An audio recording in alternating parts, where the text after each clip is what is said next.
The quickest, the fastest, the best in the world. Magnus Carlsen. Dominant, absolutely dominant. Chess at blazing speeds. Get popcorn ready. Moves without thinking. Rook A8! Tactics without blinking.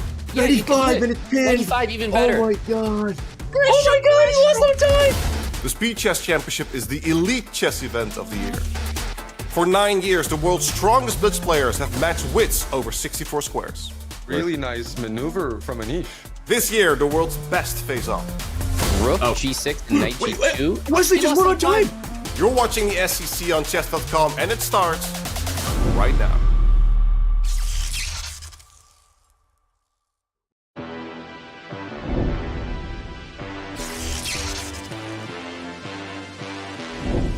We are headed to London.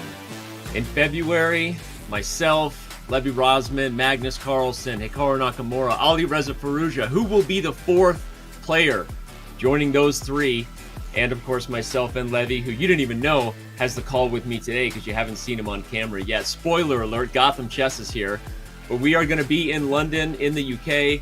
It's going to be awesome. It's going to be quite the show. Hey Levi, I didn't know you were joining us today. Oh, it sounded like you did, but now the surprise is revealed to the audience, and yeah, super pumped. Last year in Paris was a lot of fun, and so we moved it slightly like northwest, I think. I hope I don't embarrass myself geographically, but there was a world championship held in London, so what better way than to end or to begin 2026 than the Speed Chess Championship Finals?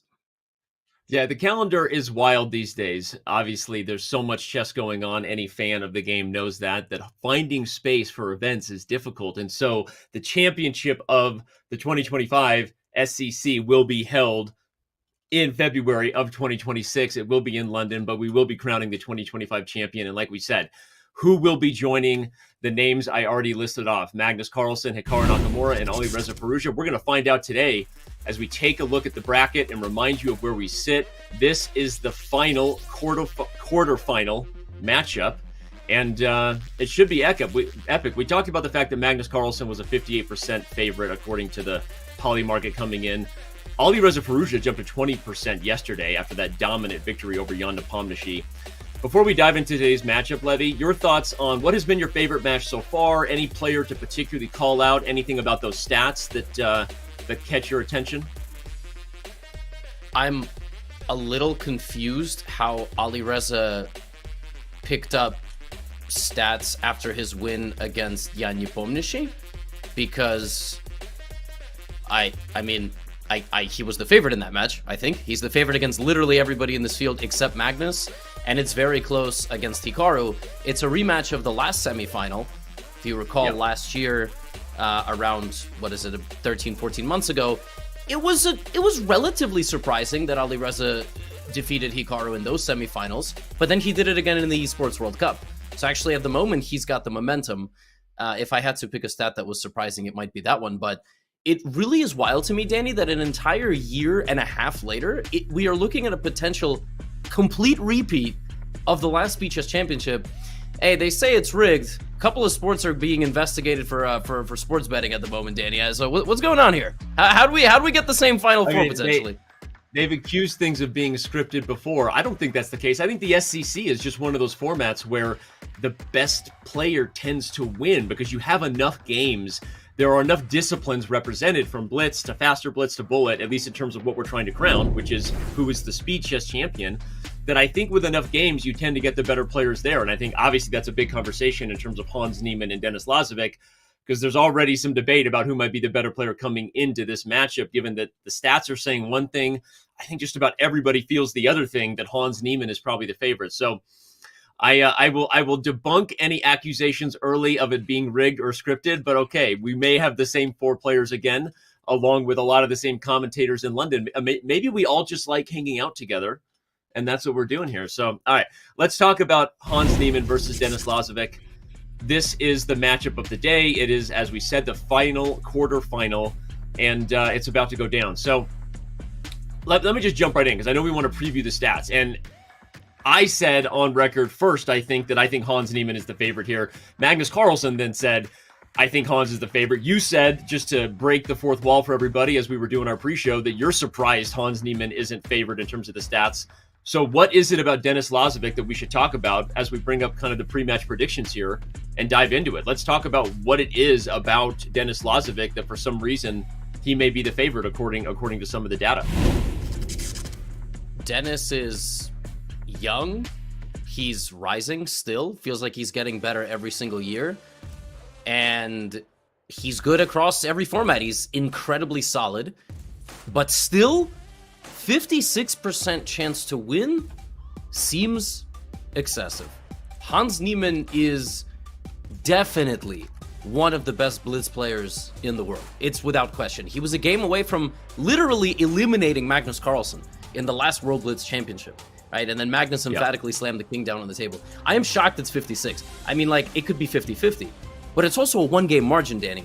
So I don't know how it can be 56, but it's literally going to come down to one bullet game. I mean, this I don't know. This is a little bit egregious. I agree, and again, I think we've always had fun for years making fun of the pre-match predictions, and then often afterwards, as hosts speaking for a lot of the talent on these shows, we tend to be wrong. I don't know if we'll be wrong today.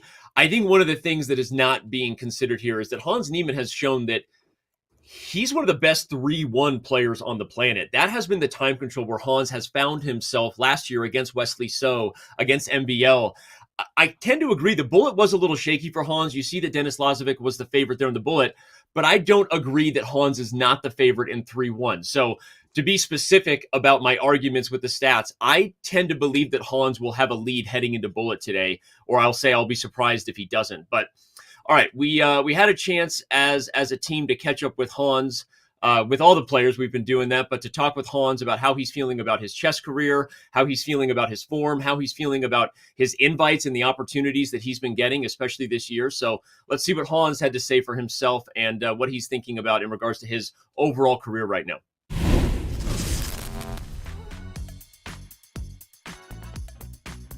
I would say that, honestly, the Vike invitation, really means a lot because Vike is honestly, it's the biggest super tournament in the world, let's say, other than the candidates and all these things. So that I really, really appreciated. The freestyle events especially, they've been obviously new tour.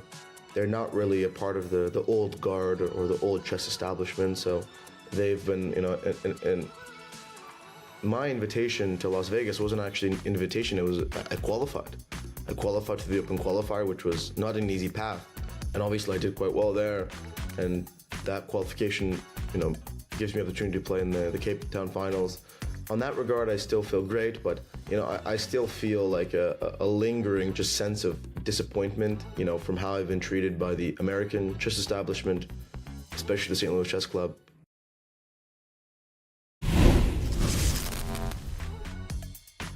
Well, there we have Hans joining us now from the same spot that he was in the interview that he just did right there. And your thoughts, Levy, on some of his comments, both being invited to Wike, how he's generally feeling still about his position or place or respect or lack thereof from the traditional American establishments. And what do you think about the chip on Hans' shoulder that he still has these days? I think anybody who has seen any of my videos over the last couple of years knows that I have criticized the fact that Hans doesn't get invitations, but I've also criticized the fact that chess generally is kind of idiotic with its major tournaments. They are all invitationals. I mean, most of them, like other than the ones that you qualify for, saying the candidates, I don't know, like they just randomly pick people. You've got to be friendly, easy to work with, a top player, and it allows people to sit on their ratings. We are living in unprecedented times where a 2550 FIDE rated player and a 2750 FIDE rated player are closer in strength than ever, and resources. It's just about opportunities to play. We see this at major tournaments like the World Cup and the Grand Swiss. So yeah, I mean, seeing Hans get an invite to Vike this year is very exciting. It is the Wimbledon of chess in a slightly less flashy location, with probably worse food and worse weather. So it's basically not Wimbledon at all. But, you get my point, Danny. And I'm curious to see how he does. But he has always shown exceptional form in fast formats, Esports World Cup, Speed Chess Championship included, World Rapid and Blitz. But he has not yet won. So this year, he's looking to get back in the same position he was in last year. Yeah. Well, I mean, I obviously it's no secret that Hans Niemann and I have disagreed about more than a few things over the last few years, but I will say that one thing he and I do agree on strongly, and we've both been public about it in different ways, that I think chess needs a democratic revolution. It needs more meritocracy-driven and transparent ways for players to qualify. I've even been in favor of rating decay, which Hans has also suggested. So I guess what I'm saying is, without getting into the politics or other things that have happened between Hans Niemann and his relationship with St. Louis, which are not mine to speak of, I will say, regardless of that, I do agree overall that not only does Hans deserve some invites that he's now getting to Weikenzie and others, and we're happy to have him in these events, but I agree with it that there need to be events that have open qualifier systems, and it's how he qualified for freestyle, as he said. So, and we were happy to be a part of that and hosting those events on Chess.com. So either way, it's time to dive in, because we can talk about Hans Niemann a lot. I see a lot of people in chat saying, hey, where's the love for Denis? We know that. Hans Niemann is a character who's larger than life in a lot of ways, and Denis is also here to say, I'm going to let my chess speak for itself, though. And here we have a Berlin. We are not forgetting that this young man has a chance to not just send Hans Niemann home, but go to London. So here we go, Levy. Yeah. We're on the board now, and we have a mainline Berlin. You talked a lot about larger than life. This opening is hardly larger than life. I hope that we don't get a buffet of this opening, because actually Hans Niemann plays this with the black pieces as well. But Denis Lazavik is not an E4 player. Hans is an E4 player, first and foremost. Danny, you probably know the intricacies of this opening far better than me. This is a perfect weapon, I think, to start the match. Uber solid for black. You kind of see what your opponent is feeling for. Long endgame grind, or are they going to try to, hit you with some theoretical novelty? So I'll let you take it away.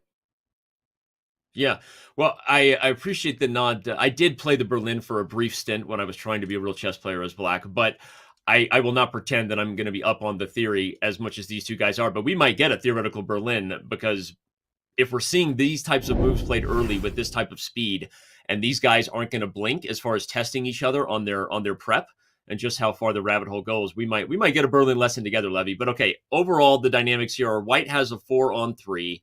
So you have this majority. Black has the bishop pair sort of as compensation, if we're just quickly highlighting the story of the game. And Hans is not apologizing for using the extra pawn. This is one of the more aggressive ways for white to play. You don't have to play this knight e2 retreat and the immediate f3, h3, g4 that Hans is doing. But look at his time. That's what I'm impressed by, Levy. At this point, he's got just as much time that he started with, and he's put Denis on notice in regards to his prep.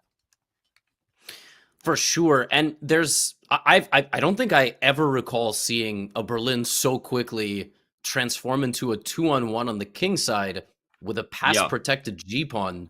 This is definitely some sort of cutting-edge stuff. Normally, black is very happy to situate the king on the opposite side of the board, behind the pawns. And here, white is just looking like he's going to press forward. King is going to come. You're going to trade the rooks. You're fully investing in the g-pawn. On top of the fact that the c7 pawn for black is just hanging. Like, white can go grab it, provided he makes a couple of defensive moves first. But I'm mostly shocked by Hans's time management. He didn't think until about a move or two ago. I agree. I think the time management has been the most impressive. But overall, despite the c7 pawn hanging, I think what you highlighted is really the point. The problem for white is, one, you don't really want or need that pawn because it's doubled. Your biggest priority is holding onto this guy, but your bishop is kind of in the way of allowing the pawn to get there to reinforce the pawn. And if you move the bishop to a different square, all kinds of problems. You keep it on this diagonal, black's rook enters. If you move it off, well, now the pawn is immediately hanging as long as this rook can find some other thing to threaten. And these bishops often find themselves just hitting these squares right when it matters, whether it's trying to just simplify or get on d5 if it helps anything happening on the king side. So Hans is slowing down here, and I guess what I'm saying is I think that's by design. I think Denis has gotten out of a little bit of the worst of it, at least in terms of where Hans maybe knew the line better. Because I don't think that black is really in that much trouble here. A teeny bit of an edge according to the computer, but I think that black is okay. But that's sort of how the Berlin goes. That's why literally not a single person watching this broadcast right now plays this opening for black, because none of us really understand it. And everybody watching and requesting GM commentators is pretending to understand this opening. I mean, it's quite clear. Like, Hans is going to invest on the extra pawn, but Denis has both his rooks out. The king is there to stop the pawn. The bishops are well positioned. I think this peters out to a draw quite quickly. And then I'm going to be very curious to see, will Hans go for the anti-Berlin? Or do you keep chipping away? That's a very common SCC strategy. Right. Keep playing into the same opening. Yeah. But I don't know. I'm not sure. Like, what does White even do here? A3, B3, Rook G1. Like, try to push forward. Nothing. You have no way through. Well, and on the next move, if you don't stop it, I think Black has a couple options. One is Rook H5, the other is King G6. And if we just do some quick math, if you don't figure out how to deal with it, I don't know that White has enough defenders. Now, there are other tactics, of course, on the board. In fact, if the king hops to the wrong square, look for the knight to pop in. So that's what Hans is going for. So we still have a lot to learn. I'm curious whether Denis will keep the bishop on this diagonal or look for something more dynamic. Okay, he does. And in fact, he's inviting an obstacle bishop ending, which makes it really hard for me to think that either side is gonna win this game. But hey, before you call out the viewers, I'm sure Maxime Vacher-Lagrave is watching today, and he's played the Berlin. In fact, one of the last real theoretical Berlin battles I remember, Levy, was a matchup between Maxime Vacher-Lagrave and Hikaru Nakamura. And on that day, I think Robert was with me. It was like they had agreed ahead of time to give everybody a theoretical Berlin lesson. I think every game was a Berlin. It was like 30 games of the Berlin. It was insane. So I'm hoping we're not going to see that today. I recall there was even classical battles. Hikaru is very happy to play the Berlin. He plays it all the time with Black. And Maxime is actually very happy to enter the endgame. Like modern day, everybody's playing 4d3. And it's happening in the Italian as well. Like White plays a very early pawn to d3. This is for the more advanced folks who might be watching. And that is where the cutting edge battles are currently going on with White in e4, e5 positions. They're keeping it close for a while. This is interesting. The fact that Denis played bishop c5, you'll notice that he hasn't traded the bishop for the knight, because even though you say opposite color bishop endgame is likely a draw, there's no need to rush it. There's no need to force. White is the one that has to prove that they have anything in this position. If White doesn't go for anything, I don't think Black can go for anything either. I mean, White can play a3, rook e1, and the game will be a draw. There you go. I mean, you don't even have to protect the pawn on a2, and the game will be a draw. I was just about to say, this is an active approach from Hans, but we're already in a world where we could get simplification very quickly. And yes, you do have to keep an eye on the a2 pawn here. I'm sure Denis is calculating whether he can just take and shake and bake and go for the pawn right now. The bishop already guards e6. Oh, no. So he goes back to d6, which now that's an interesting offer, because not only do I love trading, but followed by rook e7, this is exactly the type of ending that White wants.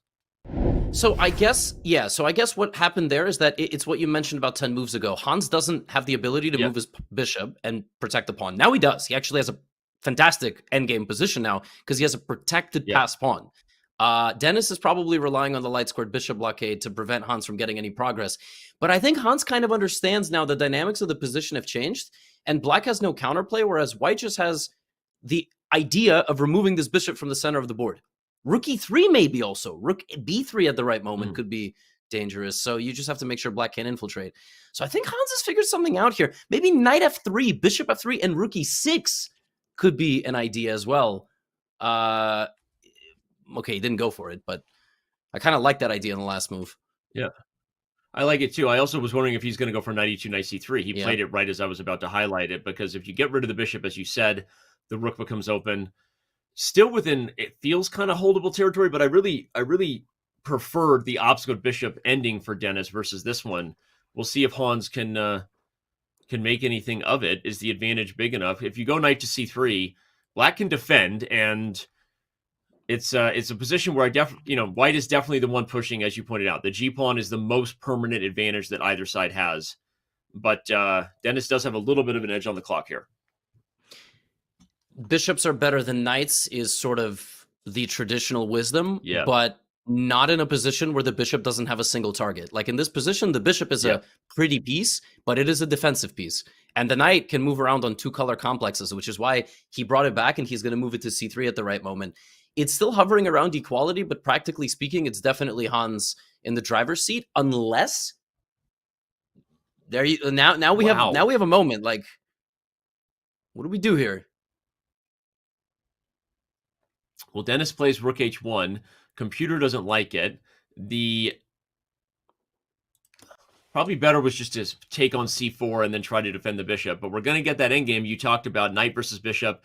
You love to say bishop is better than knights when there's pawns on both sides of the board, but as you said, not when the bishop can't target anything, and not when white might be able Wait, to. what? Why didn't he go Wait. A4?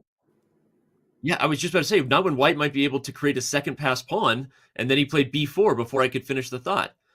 And I mean, That doesn't make so any that sense. that was the first thing that I thought of. Like, again, if AB5 was played, Hans on the previous move could have just moved his A pawn, and he would have had outside pass pawns on A and G, which just seems like a nightmare to defend against. I don't know what he didn't like about that move. Yeah, I would quickly back up and show it, but I think we're about to get a time scramble, so maybe we'll stay here. But I think for anyone who can visualize just a little bit in your head, you can understand that if white played A4, you have 1 pass pawn and 2. And when pawns are split that far apart in an endgame, it's very difficult for your opponent to defend, especially under time pressure. So okay, I guess I will. Maybe I'll just back up and just show, because that was also what the computer wanted to do, was to play A4, by the way. This was definitely the best move. You and I, the lowly international masters that we are, we're not wrong about that. And for some reason, Hans does not elect this plan, and we are in a much closer to equal endgame still. He probably liked the stability here. Hans probably foresaw a position where every pawn is on a dark square, so the bishop is kind of useless. Black also has no pawn break, and you feel like you can indefinitely maneuver. He probably felt he was pushing here, but he can't. He doesn't have a single way through. He should have went A4, and that's one of those things. That's one of those Magnus moves. You just kind of make it by hand, and you feel like it's the right move. You know that A and G is so far apart that it's going to be difficult for Black to defend. Yeah, Hans preferred stability, but Danny, this feels like a first game of the match kind of game. Like if this is game 10, you play A4, right? Because you build up the confidence. Literally took the words out of my mouth. I was just going to say that Hans preferring stability is not that surprising because it's the first game. And I mean, it's picturesque. Every piece for white is going to be on a dark square, and it just was. So it's very easy when you're in those spots. You're shaking off the nerves. You're trying to feel like you're settling in, that you go for the safe approach. But undeniably, we all thought A4 was better, and we were all right. Will Hans... I don't think he gets himself in trouble here, even though they're both under time pressure. I think we will likely see this one in a draw. Unless, well, okay, I'm going to actually still say that maybe Hans has more chances than we realize, because the knight is such a tricky piece, especially in bullet types of scrambles. So let's not count out some sort of weird blunder just yet. No, for sure. I mean, Denis Lazavik's winning chances here are literally 0. I'm calling it now. Yeah. Hans, it's not 0. I mean, it's maybe 10 to 20%. In a scramble, anything is possible. Also, Danny, big picture, I think this is the worst format for him. I mean, I think he's happy bleeding like 3 more minutes off the game clock and just getting a draw. And the less 5-1 games you have to play, the better. I think he's the better 3-1 and 1-1 player. I mean, I don't think that's a hot take. Okay. Well, it's fascinating because our stats said that Lazavik is the better 1-1 player. But regardless of the stats or our opinions, everyone should take a peek at their ratings, by the way. We have players rated 32-41 and 32-31 coming in. If you're looking at their ratings right above their webcams here, depending on where you're watching, or if you're at chess.com/events, you can see their ratings next to their profile pictures. So I guess what I'm saying is these two guys are very, very evenly matched. This is a borderline corn flip call for a reason. Corn flip. Did I just say a corn flip call? Yeah, corn flip. I don't flip. know. You got I Iowa on your mind. Flip the corn, you never know where it's going to land. Here we do know. Here it is. Here's the moment. We finally have a breakthrough, Yes, and you can just take the pawn. And draw. as long as you know your king and pawn endgames, this is a draw. I am going to go full chess coach here. I want to show how that game could have been lost. So as the next game gets started, I'm going to call for an analysis board. I want to, if I can, I want to see if I can get the other game up, because that was actually a moment where that game could have been lost. If we want to quickly show that in these spots, often your instinct is thinking, oh, I should have a king that is just as active. But if you end up in a spot where, okay, I guess if you were trying to get aggressive with the king, you would eventually lose this endgame. You have to be ready to meet the capture with opposition, which is what Lazavik did. And the moment the king takes, you can get opposition. So those endgames can be lost by players less good than Hans Niemann and Denis Lazavik, but not today. And it's important also note it's not always a draw when you have opposition. If that same endgame occurred with the pawns pushed one rank further, it didn't matter that Black would have gotten the opposition, because actually you would still lose. So like you would have to be a little careful the way you do it. I mean, you have to like there are ways where the opposition on the last rank somehow sometimes works and sometimes doesn't, right? So we have to just make sure of that. We're making sure that all of you watching don't lose that king and pawn ending. You're welcome. You're welcome, world. And there are a lot more tricks in those positions than you think. That is the main takeaway. All right. Denis Lazavik puts the knight on b5. Hans Niemann castles because we had a fork coming to c7. What an interesting game. We've got a bishop pair for white. We had a Slav defense turned into some sort of weird looking Verisov type of deal. What do you think? What actually was the opening? We were talking about the end game. It was it was a Slav defense, but then the move order got weird with the queens coming off the board, and for a second I thought we were in like a Verisov, but we were not. Black parts ways with the bishop pair to double white's pawns, and now we have dark squares that Lazavik is going to try to keep attacking here. Yeah. So Lazavik is a perennial d4 player. I mean, he will play d4. I think if you offered him $1 million to switch openings, he would not even do it. He plays knight f3, d4 basically all the time, and he's a g3 player as well. He likes these Catalan positions. So it's curious that Hans is going for Slav, that he is trying to play in a way that neutralizes that type of g3 setup, which is good, which means that when Denis is white, I think we're going to get very imbalanced games. And here we have one, right? I mean, white has bishop pair, lost castling rights, total imbalance. Swiss cheese pawn structure. White is slightly better due to the bishop pair according to Stockfish, but I have no idea how he's going to convert his advantage here or promote it forward. Well, and there's all kinds of. Okay, the bishop defends the rook. Okay, important tactics. I was just about to say there's all kinds of weird things going on. Black has control of the light squares. There's even this weird knight coming to b3 threat because the point, everybody, is the pawn was pinned to the rook. So knight to b3 was a threat there from Hans. You can't take it, and you would have to move the rook and then allow black to capture the pawn. So that is exactly why Lazavik played this b3 move. Now the bishop defends the rook, so there are no tactics with knight b3. This is a very messy position. Lazavik is going to have to figure out where his king is going to go. So he is going to get into significant time trouble. I think this is actually a perfect weapon for 3+1, because at this point you would have 3 to 2 minutes, and now you're below 2 minutes in that format, right? So technically he would be below 1 minute, right? Because he spent 2 minutes already. It goes knight d4. It's already a mistake. But what do you do? Maybe you have like an e5 pawn sacrifice, like e5, knight c6, bc, take. Does black get in with the rook somehow? Because Danny, I'm smelling blood. Like I'm just gonna say it feels very dangerous here for white. I agree, and let's analyze what I think. You're right. I think that e5 is the idea, and even at the end of these lines, if everything takes and white tries to go pawn grabbing, this is dangerous stuff because black is just. I think black is just putting a rook on. I don't know which rook.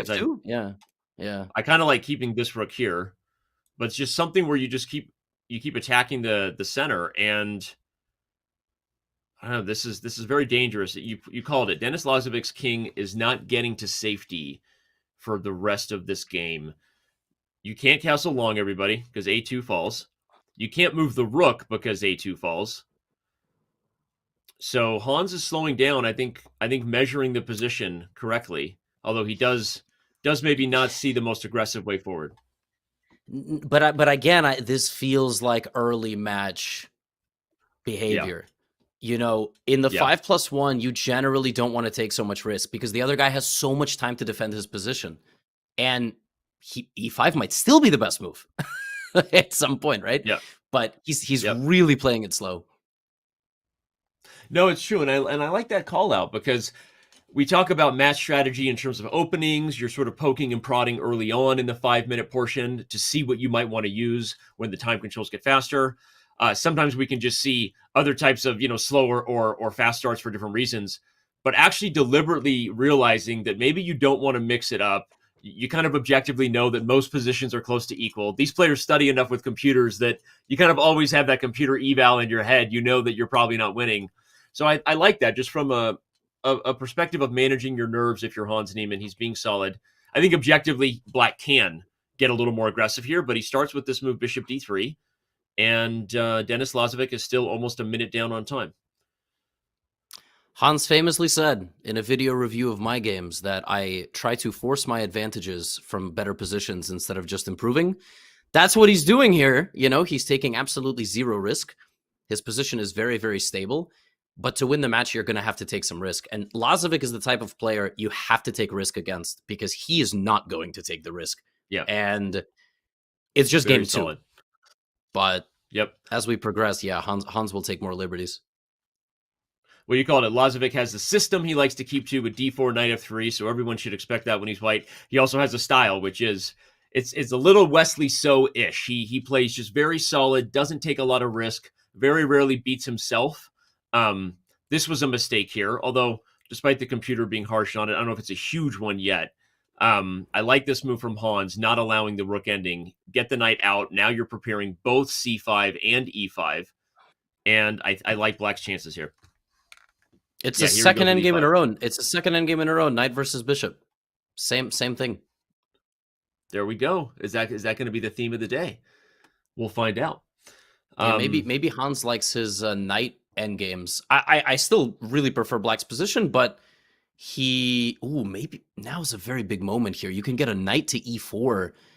Do you go f5 or do you play fg? Okay, goes check, but what's he going to do next? The big question. F5, Danny? Yeah. Feels right. I mean, my voice also gets higher when I'm not sure. I don't know. F5 or take a... You don't really want to get the rook involved. I think the rook and bishop having a fun time on g7 is not what black wants. So I would predict f5. Or I wish I could just go for something right away, something tactically. Even c5 and d4 was something I was thinking about, by the way, just to keep the bishop out.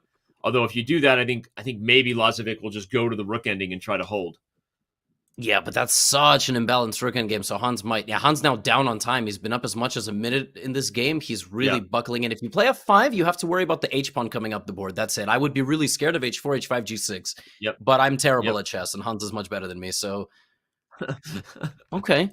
Well, no, I agree with you. That's the clear plan, regardless of whether you're terrible and Hans is better. I think you're seeing it correctly, that if you play f5, Denis is already showing this is his plan. He's playing h5 and g5 because you have a 2-on-1 majority over there in the corner, and this bishop is a beast helping the pawns advance. So this is now already back to equal, because the truth is Denis, for his part, has gotten his pawns going faster than Hans has.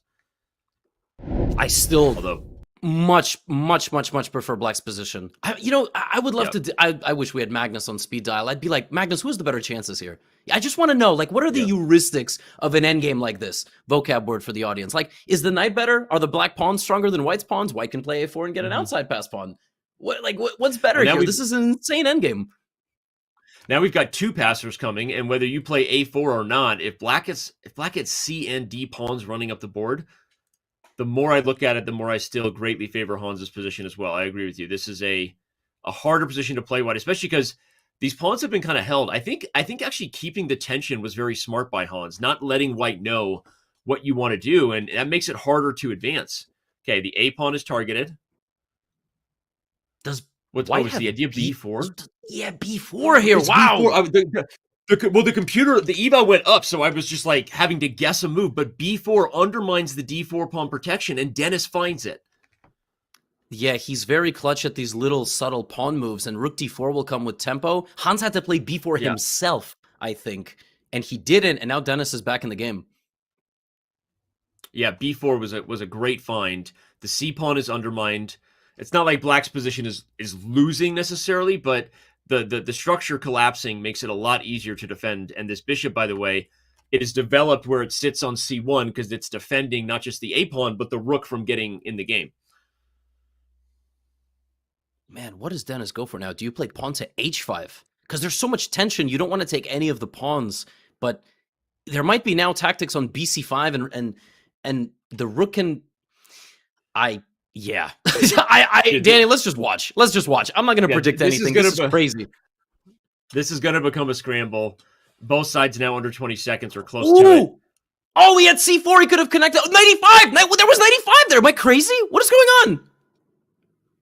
Yep. I don't even know how c4 worked. You saw it faster than I could. But all right, now Denis is back in control. No, there was a 95 check tactic, I think. Unless I'm losing my mind. okay, Black had a discovered tactic on the rook. He misses it. Now the rook and bishop probably are better than the rook and knight because the play is opening up. Yeah, I mean, I had 2 seconds to look at it. I have no idea, and it's likely gonna be another draw here because you're gonna get to the bishop, I don't and know. it's gonna be a rook end game. I don't know, dude. Rook f6 is coming. There's mating nets here for Hans. The bishop and rook are having a party at the Black King's expense. This is very dangerous, I think. But king g8, king g8, king g7, I think you're always safe. Okay, King maybe f7. now you have to take the perpetual. By the way, rook h1 is checkmate, by the way. So Yeah, I both think guys- Dennis has to take the draw. Okay, Yeah, he does draw. take the draw because he Wow. doesn't want to get mated. Oh my gosh. Okay, hey, we're going to have a fun day, boys and girls. This is it. Ladies and gentlemen, as Gotham Chess would say.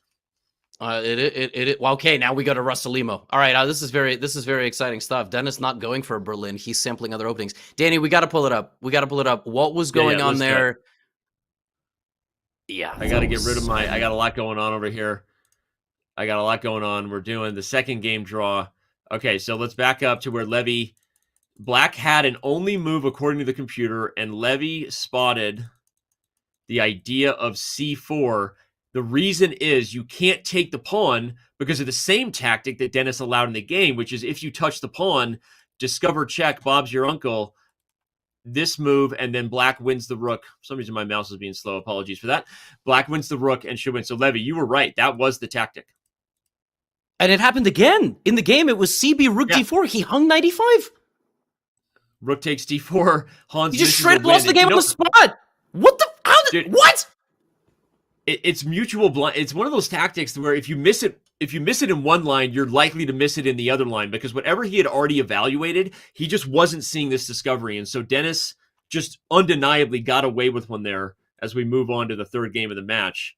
We're all right, here we are. Oh, wow, we've already got something wild. What is going on here?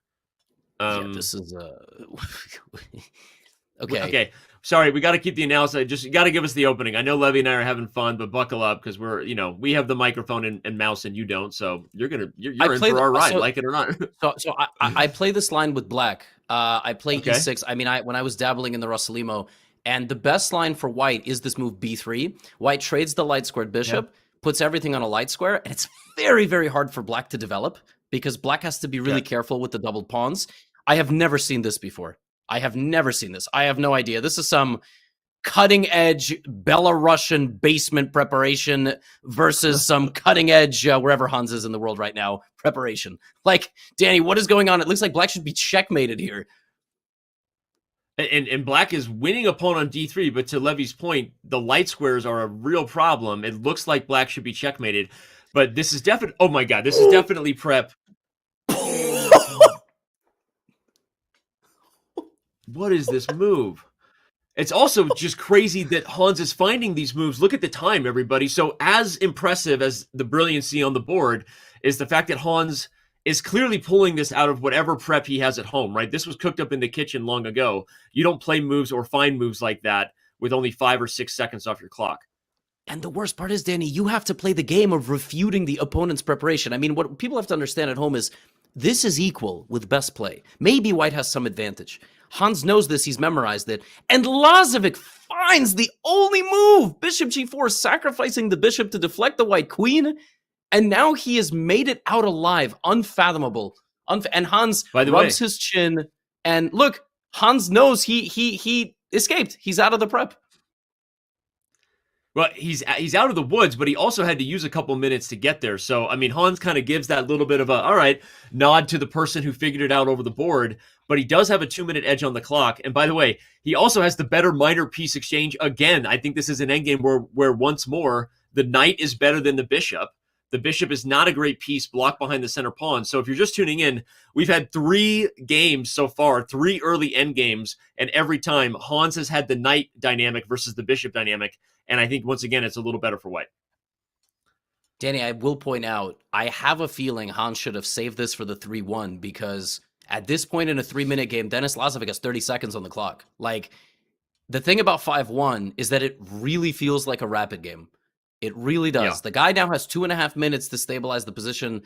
Hans uncorked pure savagery. Like, just unbelievable complications, and Dennis just kind of chilled out, and they're both playing at 99% right now.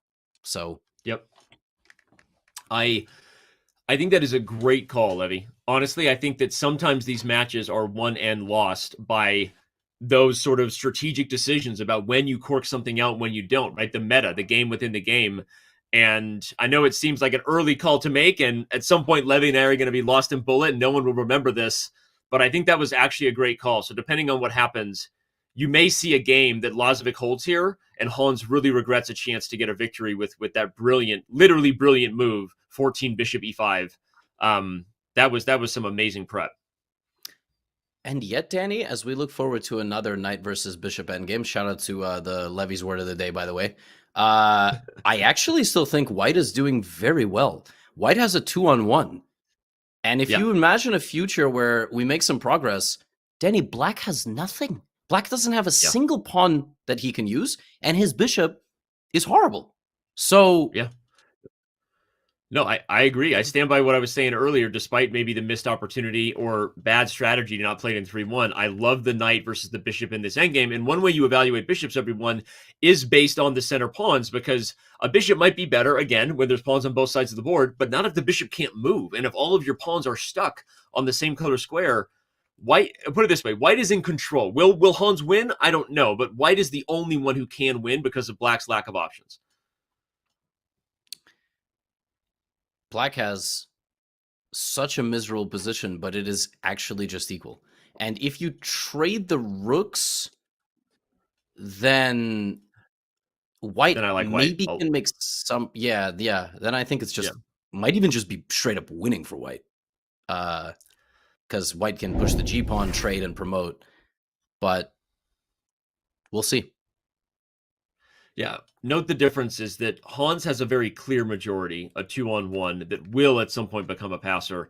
Black's 4-on-3 majority is completely blockaded and stuck on the light square. So again, just pointing out the obvious dynamics, but it's important to explain why our emotional dynamics just really favor Hans as the only one who could win. But okay, he's struggling right now. Look at Denis. He's played tough positions before. Some people are built for that in their personality. Denis defends tough endgames for a living, right? I mean, honestly, he kind of does. So I don't know that he's that rattled, given that this looks bad, but I'll flip the script, Levy. How are you making progress if you're White now? That's kind of what Denis is saying. Because by the way, if you go all in on G4, I'm gonna play A4, and that's what Denis keeps threatening, to keep this rook on this square. No, it could just be a case of mutual stalemate. White threatens a thing, Black defends it. But White's resources are drawn in that direction, as they are now, to the queen side, left side of the board. And he's not going to be able to push the pawn over there. So he's kind of trying to get everything. But yeah, you're not going to get... draw. Wow. They just repeated. Okay. There you go. Oh, man, for some exciting chess to start this match between two of the youngest rising stars, not just in the Speed Chess Championship, but in the world. No blood has been drawn. If you're just tuning in, first of all, where have you been? Also, it's just a bunch of draws so far.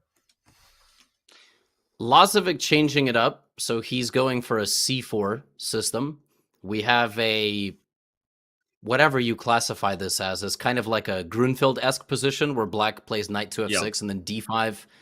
And we're going to get a ton of imbalance the whole match. This is what it looks like. Queen b3 is nice. White is going to try to push the h-pawn. Maybe, okay, pawn sacrifice variation. Oh my gosh. Yep. Prep is all over the board, Danny. Oh, my queen runs back. Black gets activity, but he's a pawn down. I am having so much fun with this match. This is the, I think, third or fourth match I've done this year. This is the one, Levy, that has had the most just prep by the players. That's what I'll say. Not to say the other matches haven't been great, and Amon and I were lucky enough to call two very close matches. But I haven't had a match like this yet, where both players clearly came to the table. We had that crazy Berlin in game one, and all we're seeing is just a bunch of home-cooked meals brought to the picnic. And who's got the better ingredients? Apparently, Hans, he likes this pawn sack and he likes the light squares. Yeah, but I think it's going to be a draw. Queen a4, bishop d7, queen d1, bishop e6. Oh, come on. No, come on. No. Don't give me that. Don't give me that. But that's prep. I mean, wow, he goes knight d4. Okay, but he doesn't do it. All right. Lazavik goes for the game to continue. He likes his extra pawn. By the way, White is up a pawn here, as ugly as it is backward on b2. Don't forget it, because it may matter in the long run. Okay. It's not easy to play variations with the black pieces, especially where you go a pawn down. I mean, it's really it takes a lot of nerves because Yeah. your position generally is compensated with things like control, space, etc. But at some point you have to make moves. And at some point one of those things will loosen like a screw. So Lazavik is going to dig out of this position and just be up a pawn, and we'll see if Hans can manage. Well, the question is, how does Lazavik get out? I was trying to draw the queen there. Queens don't move like that, everybody. They move like this. If the queen can get to a5, the bishop can get to d2, and the b4 square becomes available. But I will point out that I agree with Levy. It's very hard to play these types of long-term compensation openings for black when you're down a pawn. But there is compensation here. I mean, black definitely has a big center, and the pressure is real. The question is, like you said, with time and wiggle room, can Hans keep that pressure, or does Denis eventually flex the extra material? It's so I don't trippy know. to watch. I like black spot. Yeah. I was going to say it's just very trippy to 95? yeah, something like it's very tough to watch a chess match with the eval bar because I see E3, the computer doesn't like it immediately. I'm looking for tactics, but I don't see any tactics. And this is what I said. This is the strategy. He's going to trade on d4. He's going to move his queen. He's going to move his bishop. And then how is Hans any better? Hans is giving away a second pawn. Okay, but What? Denis doesn't want it. There must you can't take it. I think it was e4. Okay, I think e4. You're just running out of squares, actually. Okay. Well, we can back up. Hey, guess what? We have a mouse and an analysis board because our producer is super jiggy with it. He's ready. Queen takes a7. Let's find out. I think it was e4. Oh wait, e4, yeah. Rook f7, and the queen is just getting like trapped. Queen c5, rook c7, queen a6. No, it's bishop f8. Oh, obviously, yeah. A queen c6? Oh, duh. I'm sorry, I don't know. That's what the line is. Okay, now I'll back to the game and get rid of the engine. But I had to have the answer. Okay, the queen is getting trapped, everybody, because that's easy chess. And there's other Hans move orders saw too, but apparently you can't take the pawn. Hans saw that in like 3 seconds. Just unbelievable. Like, just really incredible stuff. I mean, he saw that so fast. Okay, sorry, I didn't realize there were moves ahead. All right, we're caught up. No, but Danny, it's exactly what I said. Like, what's happening is exactly as I said. Like, your compensation in these lines with black is very, very mercurial, I think is the right word. And now white is just throw that up on the screen too. I think that's the right word. Like, now white is just going to make a couple of more moves, and there you go. He's going to be chilling and be up a pawn. Yep. No, I'm with you. And again, that's why these long-term gambits are difficult, because objectively, computers always play them perfectly. And so the computer makes you excited to go, oh yeah, I can play this. There's compensation. But human beings don't play the perfect move every single move. And as you can see, Hans was not able to play the perfect move. Denis plays b3. Guess what? He's going to get developed. He's going to get the other rook in the game, Levy. And like, I don't even care if you find f4. I already am liking Denis's chances here. I also just made a very embarrassing mistake. I meant to say nebulous instead of mercurial, but they both sound like... I was just going with words you said. Yeah, just when I'm intimidated by the vocabulary. Danny, it's the internet. You can say whatever you want. Fact checking is 7 years ago. Okay, I was going to say it was like tenuous. It's like temporary and sensitive, like tenuous. I honestly don't even know what that word means. This could become a highly clippable show making fun of us today. That's all. We're on the way. Yeah, whatever. Yeah. It's all right. Who cares? 97. This should be 2 rookie one. This should be and white is just thrilled, cooking. And why hasn't Denis just played it? I don't know. Although he is up on the clock, so that's one thing to observe. I am so tired of potential spam calls. I'm just gonna leak their number on the phone. Everybody call this number. Potential spam. Everybody call that number. Do it. It's 480-520-1472. Everybody call that number, and 480-520-1472. Because spam calling, telemarketing, data selling is out of control, and we have to fight back. Sorry. Yeah. Join the anti-telemarketing revolution as Denis Lazavik. Marketing. Potential spam, my favorite. All right, here we go. 97. No idea why Denis Lazovic has not moved yet. Bishop b2 is both the computer's move. By the way, that's not me. No hands. That's the blue arrow. It also just makes sense, Levy. Is he... Wait a second. Is he calculating bishop takes h6, knight takes e5? Is he... He's calculating bishop takes h6, knight takes e5. Okay, he didn't do it, but that's what he was thinking about. I don't know. Maybe he was calling the hotline. I have no idea. Yeah, maybe he was. Everybody's spamming the hotline. All right. By the way, officially, this will be the last 5-minute game before the halftime break. Remember, we start with 75 minutes of 5-1. Then we move to 50 minutes of 3-1 before 25 minutes of bullet. At about the halfway mark, depending on how the games go, we give the players a break. So we're gonna have a small break after this game, but maybe we will have our first decisive result before we get there, because Denis Lazovic, he's in control here. He's up a pawn. I'm feeling good about his chances, Levy. Yeah, I mean, Hans is going to try to plop a knight in the middle of the board, so we're looking at bishop c4, bc, and then dropping a knight in. And but look, this is the position that Denis has made his career on. He wins games like this.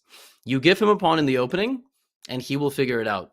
So Hans is going to have to really take calculated risks throughout this match. I really like Black's position, I have to say, like, despite being a pawn down. I mean, I don't know what White is supposed to do here.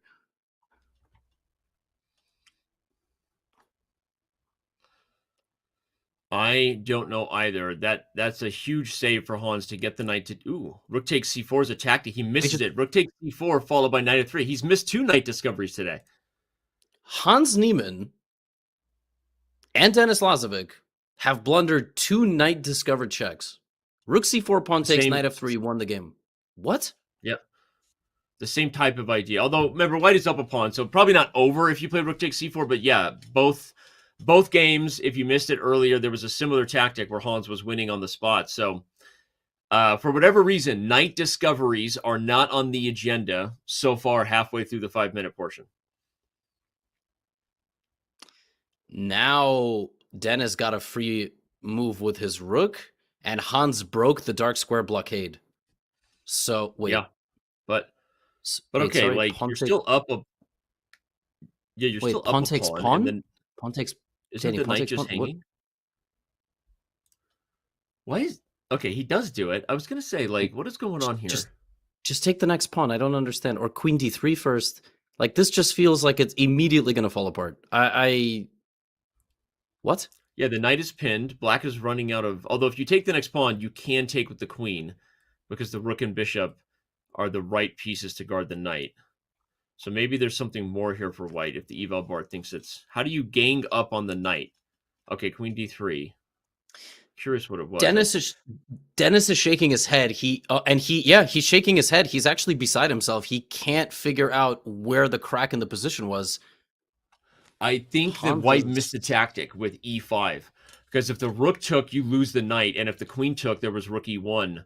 Okay, doesn't matter. At this point, Denis is still better, but he shook his head like all of us because he couldn't quite solve the puzzle that Hans had laid out. And he's letting the win slip away. To be fair, Hans Niemann's position is still in total disarray. 3 pawn islands. You don't have the bishop. Well, now you do have the bishop. So White is going to try to grind this down in an opposite colored bishop style. If your name is Magnus Carlsen, I'm taking White here, but I don't know. Yeah, rook e5 is clean, and the king's getting off the back rank. And wow, Danny, these are the 4 least boring draws I think I've ever seen. If we get a draw here. I agree. I think we most likely will get a draw, and we will be deadlocked at 2 games apiece, headed to the halfway point again, barring any crazy blunders. But both sides have had their chances, right? We could probably go back and go, well, you know, Hans actually had more chances than Denis if we think about those knight discoveries that he missed. At the same time, this was probably the cleanest game, Levy, that anybody had, meaning Denis was really in control of this one and let it slip. So at this point, we do indeed have the first 4 games in the books. The players have agreed to a draw. I didn't even see the pop-up, but it did happen. Okay, the game is drawn, and we are headed to a break as the players are informed. A lot of medals there behind Denis, by the way. He's got a collection going. He's a Yeah. many multiple time champion of youth and probably open events. Levy, your thoughts on who, it's hard to even say who has played better. Obviously, the scoreboard would say that they played equally, 2 games apiece. But your thoughts on who has a little bit of momentum quickly as we get to the first break?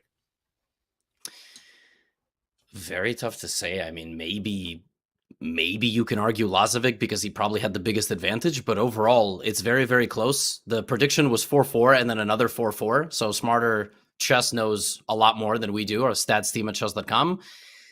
To be honest, I'm going to answer this question not as a commentator, but as a fan. I don't really care who has the momentum. I'm really excited by all these games, and it's super close.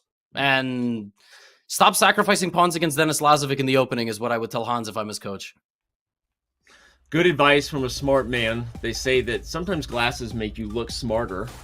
I've been trying to look like the guy on our Zenny ad for quite a while now, Levy, so I brought these glasses to the table. My own blue light glasses, by the way. They feel very nice on my face. They feel light. They fit well. Get your Zenny blue light glasses. You may not need prescription glasses, but you probably need blue light glasses if you're staring at a screen, anonymously chatting all day on the internet, throwing out shade and all the things that you do on whatever chat circles you live in. Hopefully you're not doing that. But guess what? While you're doing that with your anonymous internet accounts, you need to take care of your eyes. Get some blue light glasses. Use the code SCC15. Go to go.chess.com/Zenny. Take care of your eyes today because I'm looking out for you. All right, everybody. We're going to be looking forward to the next few games in 5-1 before the gloves come off and the time controls get faster. Don't go anywhere. It is the last quarterfinal matchup for the 2025 Speed Chess Championship. It's Hans Niemann versus Denis Lazavik, and it returns in just a few.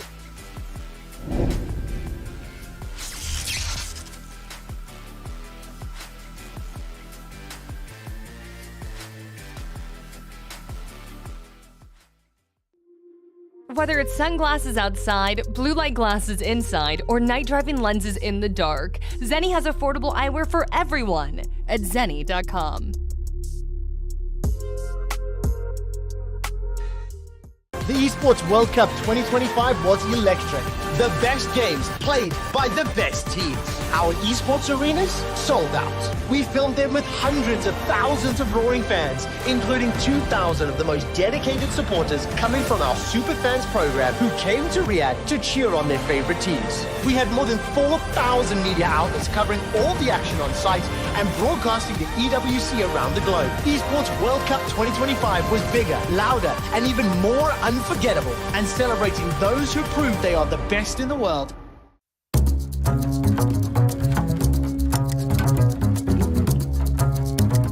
David versus Goliath on the board. A young Grandmaster dares to challenge Magnus Carlsen, but no one saw this ending coming.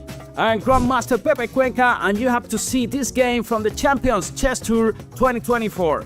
This epic showdown kicks off with an English opening, where Black plays bishop to c5, a trendy choice among the elite. White starts looking for play along the semi-open c file, with the mighty Little Devil on g2 ready to strike. a5 is a must to stop White's b4 expansion. No free real estate here. After bishop to b6, Black's pawn structure takes a hit. But hey, at least the weakness on c7 is gone. e3 is played to stop bishop takes f3 followed by knight d4. A couple of rooks leave the party early, and now queen e1 is sneaky, planning to put pressure on a potential b4 pawn. But then knight d5 drops like a bomb. Black is eyeing knight takes b4, ready to munch on the d3 pawn like a midnight snack. And Magnus pulls off a brilliant exchange sacrifice. Things are about to get wild. c5 is a good move, slamming the door on d4 like a boss. Knight d2 looks logical, but now Black's advantage starts snowballing. a6 was the way to go, but instead Magnus goes all in. Queen to the back, ready to push. Now f2 is sweating bullets. Knight c1 is a great move, making way for the rook. And now queen e4 lands like a hammer, hitting e5 and setting up rook to d1. The Viking of chess is now rook down, but he's putting all his hopes on the a pawn, which by the way has a jetpack thanks to the g2 rocket. Lazavik, calm as ever, finds the only winning move again, knight to d2.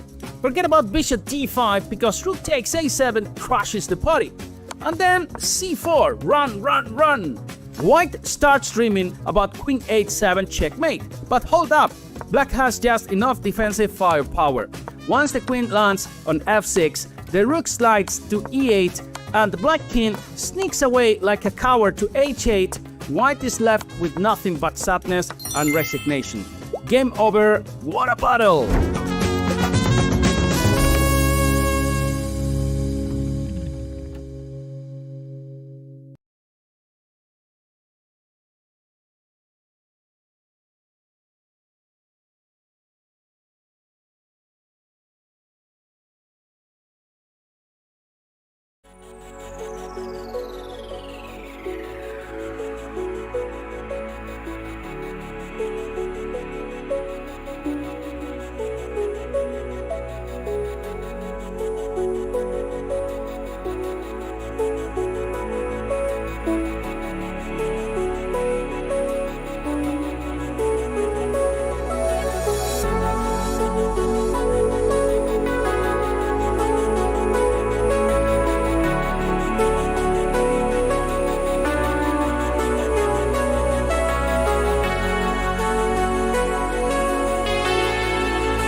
Yeah, well, there were sort of extenuating circumstances during that match that, some things didn't go my way, and there was pressure for different reasons, and perhaps I wasn't as well equipped to handle that pressure. There was, I think, only 2 weeks or even less until Paris. So there wasn't much time to prepare. Now you have almost 2 months. So I think with that time to prepare and not having such an intense schedule before, I'll be able to, do much better.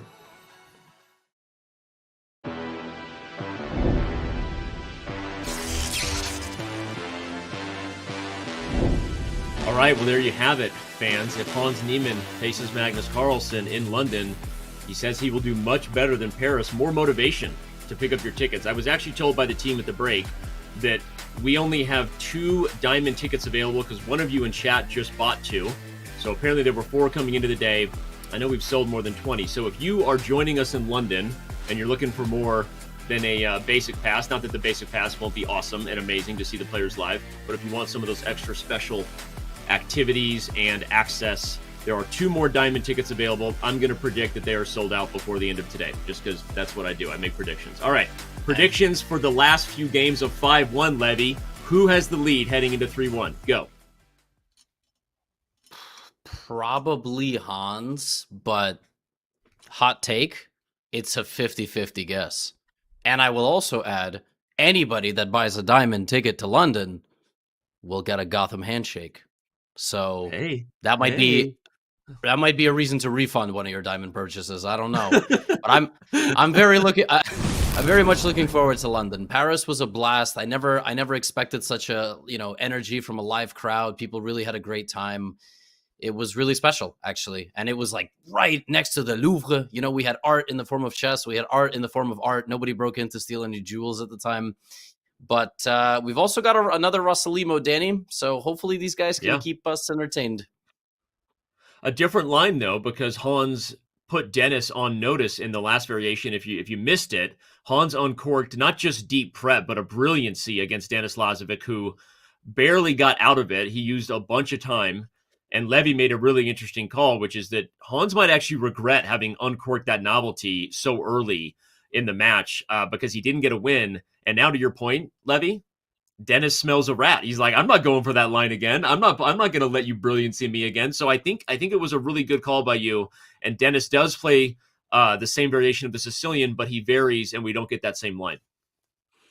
G6 is the main line. The Rossalimo is maybe the modern day Najdorf or Grunfeld in the sense that those openings had a little bit of like a renaissance maybe 10 years ago when it was all the rage. Computers were not as strong in preparing some ridiculous novelties.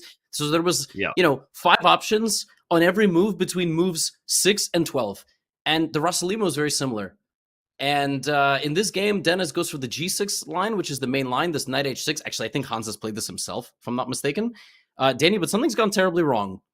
Terribly wrong, because Hans is just worse with white. No, I was going to say the same thing. It's gone terribly wrong. Not only does he not get the brilliant prep where he almost got the win, now he's in a bad position. He's not even getting a good spot. Knight to C3 is really dangerous in lines where the F-file is becoming open because of exactly the move you're seeing, which is Denis Lazavik is going to double up the pressure on F3 unless you play a move like that and keep it closed. But that just tells you how ugly that is. Computer hates it. I hate it. Black has the bishop pair and a super comfy position. This E6 pawn is just food for the taking here. This is still a fascinating battle between dynamics and non-dynamics and just sort of good positional play. E6 is very much a move that's going to force Lazavik to be super accurate. The problem is with 5 minutes on the clock, he can be very, very accurate. Hans is trying to play knight A4, knight C5. And sort of totally lock it down. It means that Denis has about a move here, Danny, to prove that he's in a much better position. How will he do that? How will he win the pawn? That's a good point. Knight A4, knight C5 is coming. That outpost square will not only be a nice looking knight, but defend E6 and maybe go to D7 if you. Queen F4. Okay, well that might be a move. Instead of going after E6, Levy, he's going after the D4 pawn. He also might just be threatening to take on F3. It's very Lazavik, very, very Lazavik. Like, just threaten to damage the pawn structure. But yeah, you're right. Like, D4 is under massive pressure here. Do you have Queen E3? But then he's going to take on F3. He's going to damage your pawn structure. Yeah. No, and if we get that in, one thing about the E6 pawn is even if you don't win it right away, the king can come to G7. Eventually, you get to F6 once you push F5. So, not to say the pawn's fate is totally doomed, but it's pretty close to it. And so you better get other types of threats or other types of counterplay, because even if Black doesn't win that pawn right away, I think you got problems for a long time. You could also walk the king all the way to D6, like F8, E8, D8, C7, D6, just like in the long run. So, yeah, Hans goes E6 because in the short term, it's going to make things a little bit spicy. But if Denis just keeps totally neutralizing White's plans, which he's doing, in the long run, he will win the pawn. Rook D3 is a nice idea. Yeah. This is like a practical move from Hans. He's kind of saying, all right, well, you're going to win the pawn, but do you really want to do it and allow me to... Oh, okay, he says, yes, you're going to win the pawn, but I'm going to try to bluff at least at some sort of maybe...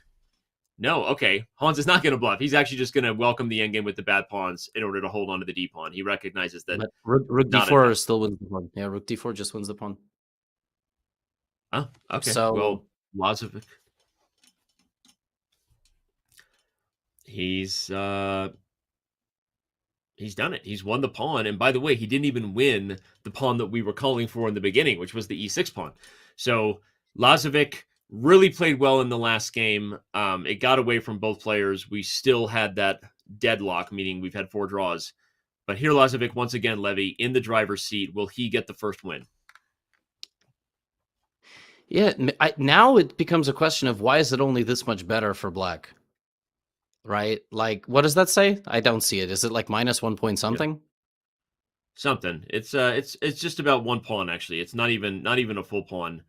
Rook F5. That, I mean, by the way, that's yeah. Go ahead. No, I was gonna say it's just that's showing that the position is still playable. I mean, White is defending. It's not like he's gonna win the second pawn very soon. If the computer evaluated this as truly lost for White, which actually visually it looks completely lost for White because it just looks like you're gonna win the pawn on E6. Then the computer would say it's minus 2.5, but it's saying it's minus 1. So where is the minus 1, for God's sake? Like, what do you play here with White? I was thinking G3, F4. This was maybe what I was thinking to block out the bishop. But Danny, I don't see... How does Hans not just lose immediately? Oh! Hans is preparing Rook E5 takes, B4, B5. I think that's what he's preparing. Undermine the pawn structure, which, by the way, not just smart in terms of counterplay, but if you win D5, that's your best chance to hold on to E7. Now, hold on to E6 because E7's a target. Oh, he doesn't go for it. I like your idea, because if you don't go for it, this rook is coming to b8. You still haven't done it yet. Lazavik smartly putting that bishop on maybe a very useful square. But I keep waiting for that rook to come over. He missed his chance. All right. By the way, another game of Hans having a knight. I don't know if this is a deliberate thing from all of the openings that he plays, but it really might be. It really, really might be. No, this is this is at least the fourth. Yeah, this is the fourth out of 5 games where we've had a knight versus bishop endgame, and Hans has been on the knight versus the knight side of that dynamic every single time. So, who knew? The knight comes to c5. But Danny, look at the time. Only black can win this game. You can. I like king g7. He's going to play for f5 and king f6, and he's going to go for the pawn. Yeah, we had a slight audio delay. I wasn't going to say anything except just look at the time. 3 full minutes against 40 seconds. And I'm sorry if I was speaking over you there, man. Didn't mean to. We had a little bit of a delay there. All right. No, all good. That's why it's going to be great to be in London, because we're going to be side by side with no audio delay. And I don't understand why you can't just play. Is there f5, knight d4, bishop e5, rook c6? Is that the, he's trying to win the pawn on c6. Tricky. Why is it -3 here? It's tricky. You're right. If f5, knight d4, I think black can actually play c5. Yep. Knight d4 c5 is winning for black. Yep. We should draw the arrows there. You don't get the fork, you don't get anything. Black has tactics and black wins. Yeah. So white would love to get tactics with the knight, but to Levy's point, the knight, rook, and pawn are kind of required to hold back black's majority and prevent c5. And so so if white has to hold on there, more potential spam calls. I won't drive this one crazy, although this is just out of control. I get 20 spam calls a day, man. But for the record, this isn't about you right now. But I'm for the record, I think calling them back doesn't work because they're all spoofing their numbers. I know everything is auto-generated anyway. It was just for the content, but there's no way to deal with it. I think in 2025, like if you don't recognize the phone number, just literally don't pick up. That's sort of my protocol because they're so crazy now. They do it in your area code. They do it in the first 6 digits of your phone number. Like it's I mean, it's nutty. All right, rook c5 is a nice move. This is one way to prevent c5, everybody, is you literally put a piece on it. And now there's a threat of knight a5. But Denis has to be calculating a couple things. One is, what happens here? Ooh, the other was, I was wondering if you were going to look at bishop b2 at some point. But he goes bishop d4. And Hans instantly responds, so he was expecting this. But Denis has choices. You can just take e6 and trade one weak pawn for another. Or you can try to play c5 and just, go after that pawn in a minute. Yeah, king e6 is the Denis move. Now you have to trust that you're going to win the bishop endgame up a pawn. Yeah. Okay. All right. Bishop b... Oh, wow. Oh, wow. Okay. That's actually really... really nasty by Hans. Yeah, creative. He's a pawn down, but he's a yeah. I mean, he's just established total control here with the knight. Insane. Ooh, but a6 is nice. At least here you get to take and you don't allow the majority to advance. But Hans is, I agree, totally back in this game. The knight and pawns are controlling all of black's advances. And here comes the king, by the way. You bring the king up and suddenly black, it's hard to see how black wins. And Denis Lazavik cannot move the rook to the different file, Danny. Like, if he tries to go to a8, white will just move the... Why did he allow that? What on earth just happened? That was ridiculous. Wait. Neither player should have moved their rook. You can't take the pawn right now because of knight to d4 check. Nice little tactic. So you actually have to move the king right back. But... he sees that knight discovery. We've had a couple knight discoveries missed already in this match. Are we going to have yet another game where a player snatches stalemate from the jaws of defeat? Wow. Because here Hans is on his way to holding a draw.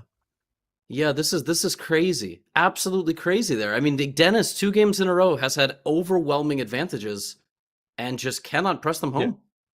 Well, and he just missed that. You see knight h8, he looks up frustrated, just absolutely missed the knight maneuvering its way in. And to your point, you said earlier, the knight has all the advantages over the bishop in these locked up positions because the knight can switch colors and poke and prod. And so Hans flexing his pony skills right now. Yeah, d3. I mean, white just has a complete blockade on the light squares. You can just move back and forth because if the king ever moves, you fork and you win. I mean, it's just a draw. But yeah, Danny, this is wild stuff. Wait a second. Hold on. We're in a crazy time scramble though. So before we totally call it, whoop. Wow. Bishop d4. The knight is kind of being limited to squares. And here goes bishop e3. Oh, you had bishop e3 and then king g2. Bishop e3 would have kept the king out. Wait, but this is still very tricky for Hans. He's losing. What? He just lost the game. Oh, he just advances. Holy bejesus snaps. I was ready to call it, Danny. I was ready to call the 5th draw of the match, and out of nowhere, Hans maneuvers his knight. There was a repetition, Danny. There was a repetition on the board. Like knight h4, knight g6, knight h4. There was literally a draw. I was relaxing, and then Hans just went walking around the field with his knight, and he lost. Well, let's show it real quick because it is the first decisive game we've had. I promised to be fast, but they're thinking in the opening, and I want to show what Levy was saying because this is a game that Hans, after defending well for a very long time, he played for the win, which is why he lost. In this position, white did not have to do anything with the knight besides stay on the king side. You could have just stayed here. That's the point we're trying to show. So even though the computer is liking this idea, when the knight went away from the setup, that's when the eval bar starts bouncing. And by the way, even here, Denis had an easier win with bishop e3 instead of king in, just to keep the king and then rush over. But instead, anyway, we get the same type of scramble, and the bishop, as you pointed out, just now just better than the knight. And he gets a new queen. So, okay, yeah, you were right. White could have just held a draw. I don't know what Hans missed there with 2 seconds on the clock, but it doesn't really matter. Let's go to the next game. That was also the worst game he played in the match. 84% accuracy, which might be the best accuracy of people in the chat this whole year. But for Hans, 84% is not going to cut it. You know what I mean? And he's going to have to really bounce back. Okay. And by the way, I'm getting pro tips. Chat is delivering something useful here, and my producer. Apparently, you can set your phone to only accept calls in your contact list. Like what? I'm like an old man being educated on stream here. That would stop my potential spam problems. Like what? Okay, we got things to talk about after the show. Denis Lazavik strikes first with a 1-game lead and 17 and a half minutes to play, Levy. And I think we're going to have a thriller today, no matter what. And I love his position.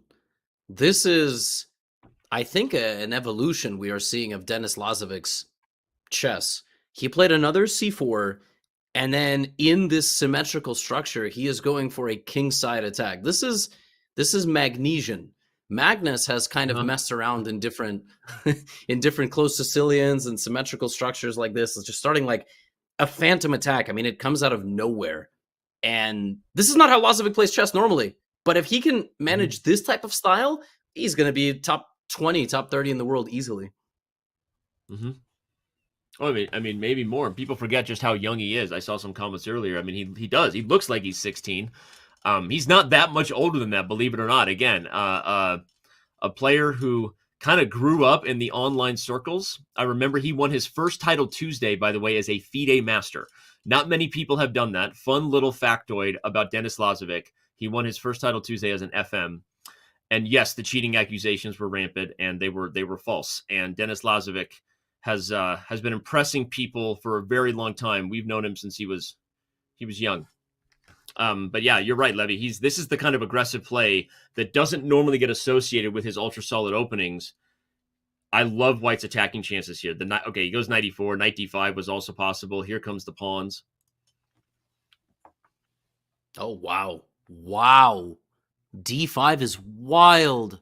That is a tilted Hans Niemann move. You couldn't take with the queen because White had a fork, not a fork, a discovered attack. Yep. But, oh, Danny, I mean, this is If Lazavik just plays again, here comes G5, G5. he is crushing. The computer had it recommended. Sorry, I orange arrowed over the blue arrow, but the computer was suggesting here. I'll get it back for everybody. There you go. That's the computer suggestion. G5, and it's pretty obvious why. You're playing F6, and you are putting that bishop in prison on H8, and your attack continues. So you kind of get your cake and eat it too there. And here he goes. He plays G5, Levy, and he's also up more than a minute on the clock. So time for the Hans Niemann train to get back on the tracks and see if he can hold this game. Pawn takes F5. I mean, I was thinking actually the idea might be knight G3 because I never know if I want to put my rook in such a square where it's congested, but you're also threatening to take on E5. I don't know the exact line, like pawn takes F5, rook F5, knight D3. Maybe there's a line you can sacrifice the bishop on B2. Like maybe you can go knight F6 check or something, or queen H5. Like, of course, bishop C3 is very good, but I'm immediately looking to sack material. Like, it just feels like the knight going to B2 is such a loss of time. Yep. I mean, you're looking for mates over here. But I guess I'm pointing out that even if you just play simple chess and black tries to regain the pawn, your attack just continues here. The other rook is joining the party soon. The knight is going to come to F6 eventually. And yeah, so this position is, oh, wow. Back to the real game. You know you're in trouble when you're playing F6. Nobody call Ben Feingold. We got F6 on the board. White is much, much better here. You can see the computer likes white. I don't know what the concrete win is, though. No, I'm sure it's just something very straightforward. But my brain immediately is like, sack on E5 and play F6, which is completely idiotic. Yeah. But just take the pawns. Or maybe even queen G4 is just something very easy. Yeah. You're right. I think if you just start taking all the pawns and blow up in the position, let's not forget, by the way, white is actually currently up a pawn. I know that there's a pawn on D5 that is kind of hanging, but it hasn't been taken yet. So if you just take everything here, there's even weird moves like D6. To your point, the queen is coming into the king side at some point. Denis using his time here for all the observers in chat who are trying to improve their chess. There's a difference between taking your time and managing your time, and really important to slow down in those moments. Flex the seconds you've earned on the clock and make sure you find the best approach. Okay, maybe he didn't find the best approach, but he did find an approach he likes. And what is it? He's going to get the E6 square, I guess. Okay. Yeah, I guess if bishop F7, he's just going to maybe take it and put another knight on G5. And I mean, also, visually, white looks completely winning. I think maybe you have to go. I don't know. I was gonna suggest knight D3, but there's pawn takes D5 and queen C2, and you just lose. So it just.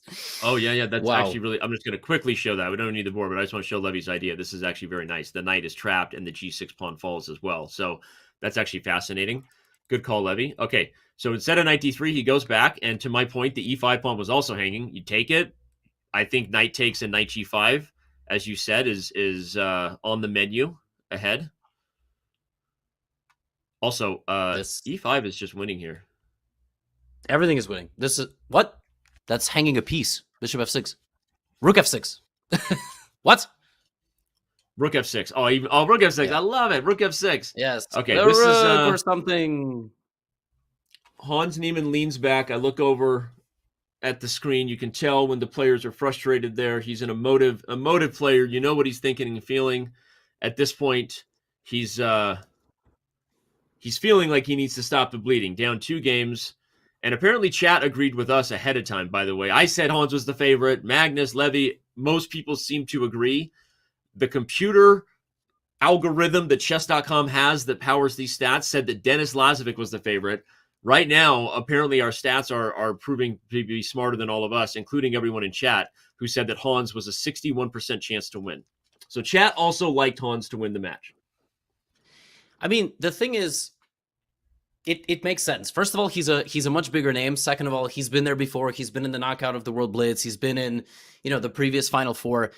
Denis Lazavik is like, when I think of young post-Soviet stars from these countries, right? Like Belarus, it's him, right? And then you got well, obviously the Uzbeks are already ultra elite, but in Kazakhstan, you have like Nogirbek Kazibek. He's like 25, 80 or something. He's also really young, really strong. You can go down the list and like, He's the standout. I think he just doesn't have enough opportunities to play. Last year, he lost to Wesley So 12-10. It was really, really close. But, okay, Danny, the match is not over, but it's completely shifted in momentum. It is all Denis right now.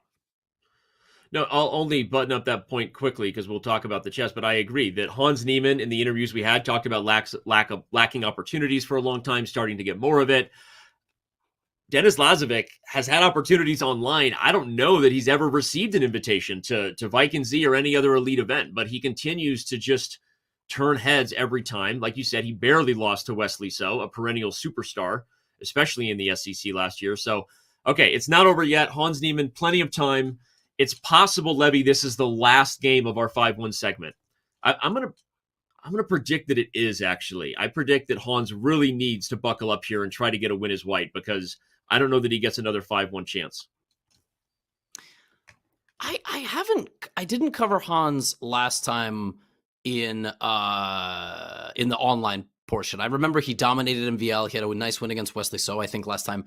He kind of looks out of it, Danny. Like he was yawning before the match started, and he doesn't look fully like locked in killer instinct. And I feel like we've really felt it these last two games. Last game, his accuracy dipped below 80%. So he's definitely feeling a little uncomfortable here. Agreed. Well, he'll have time. I don't know where Hans is in the world, but the afternoon sun seems to have gone down. Given that it was a brighter look on his camera earlier. Now he's there. But all right, he's still got plenty of time. And lots of chess games ahead. Right now, he's got a nice position as white. I keep looking at ways to kick the queen and try to take advantage of this weak d5 pawn. But concretely, I admit I don't see a way to do it. Although I do see that the team has just said that diamond tickets are gone. So the last 2 tickets for London Speed Chess Championship sold. I think it was Levy's offer for a handshake that got the deal done. So there are no more diamond tickets. If you're just tuning in, you can still get regular passes as well as others. We hope to see you in London, but the diamond tickets are gone.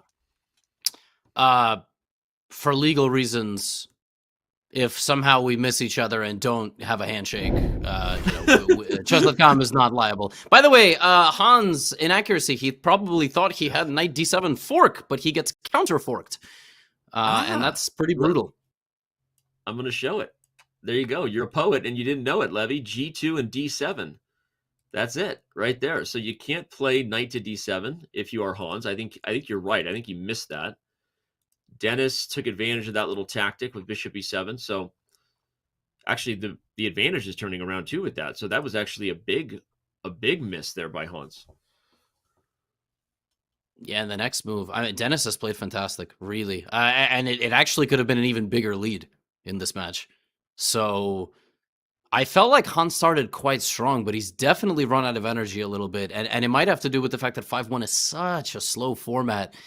Definitely felt like there was a momentum shift when he uncorked 20 moves of unbelievable prep, and Denis sort of just, brushed it off like some sort of kung fu movie.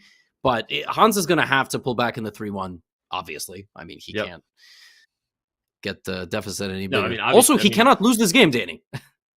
Yeah, I was going to say, at this point, he's hoping not to have a 3-game deficit, given that Black is in a great spot. The queen and bishop have solved their problems. They are developed and strong on the long diagonal. That D pawn is hardly takeable. Again, my mouse is jumping. That's how they move. By the way, this bishop is tender. I don't know whether there's immediate tactics, but you got to look out for it. Yeah, for sure. I mean, you can't just keep trying to attack the pawn. I'm trying to look for a safe plan here for Hans. One of the dangerous parts about White's position is this is anti-Karpovian chess. Like everything feels like it's about to hang. You know what I mean? Like nothing feels solid.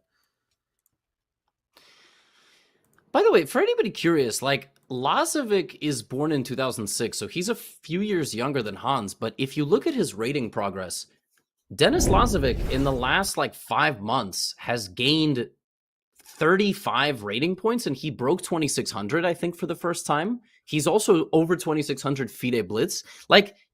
Denis is incredibly strong, and I just feel like he doesn't play that much. There are frequently gaps in his tournaments of 6 to 7 months. Oh my God. You're nailing it. I agree. I mean, again, he's 19 years old. So younger, we think of Hans Niemann as one of the future stars of elite chess for years to come, and he is. But Denis Lazavik, a household name online, get to know his name, as they say. Know his name because he will be around. And it's fun. Yeah, a really good shout out there from our producer. Thank you for that stat. People forget that Hans Niemann, on his way to qualifying for the freestyle event in Las Vegas, beat Denis Lazavik in the finals. So the point of that story is that Denis Lazavik was one match away from being in Vegas instead of Hans Niemann. Just to tell you again, a rivalry building between these two players, and the fact that they are both worthy of noting for the future. Okay, knight h4 to my point, Levy. That bishop is hanging. Yeah, so the idea is knight h4, queen d2, and then I think you have knight takes g2, king g2, and bishop e5. I'm showing it. So knight h4, yeah. Queen d2, knight takes g2, Levy Rosman, do it, eating the Wheaties. If you take with the queen, you lose the bishop. If you take with the king, bishop takes e5, and the queen crashes through on f3. Nice spot, Levy. There you go. That is the tactic ahead. Oh, it's easier to watch games than to play them. He missed it. Denis played queen c5. He didn't see knight h4, and we're right back in a weird position here. That is, well, maybe he saw knight h4. He just didn't see knight g2. That kind of would make sense. But yeah, he went queen c5 to go rook d5. I think the knight is kind of trapped, and then wow. That's fascinating that you can trap a knight in the middle of the board. That's usually where the knights want to be. But rook d5, if it forces f4, well, then knight h4 is a real doozy with the knight and bishop meeting on g2. So, yeah. Rook d5, knight c4. I mean, the blue arrow is quite ridiculous. Like, I would never in a million years play rook d5. But he's going to probably put the knight on c4. Yeah, Denis is so close to already gaining like a decisive advantage in the match. I mean, 3 games is a lot at this level. Although we saw in the Hikaru Wesley match, anything can happen. Yeah. Okay, and the time advantage is also taking away for Denis. He was up more than 2 minutes at one point.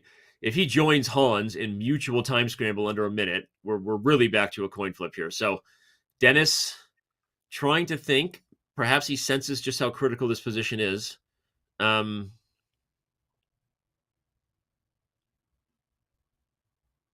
he finds it. Well, he took his time. Like, you had a feeling that, rook d5 is a blue arrow move that you and I would not find. But he was thinking, and he does. I was going to suggest e5 first. Just felt like more logical to glue everything together, but he does what he wants. But how do you break through? This is so... It's so congested in the center of the board. How does black actually break through? He's just threatening to win a pawn.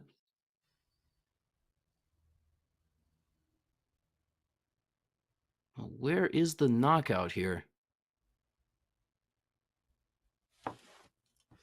Yeah, okay, it was a simple move to just try to win the pawn. Hans plays queen e4, threatening queen e6 check, not just for the bishop, but also for the rook. So, okay, so watch out. Hans is keeping it spicy. Oh, what's going on now? Queen can just back up, and I guess black is holding everything. Holding on. And knight a3. And knight a3 feels like a necessary time trouble move, but... Doesn't feel good. Queen c6.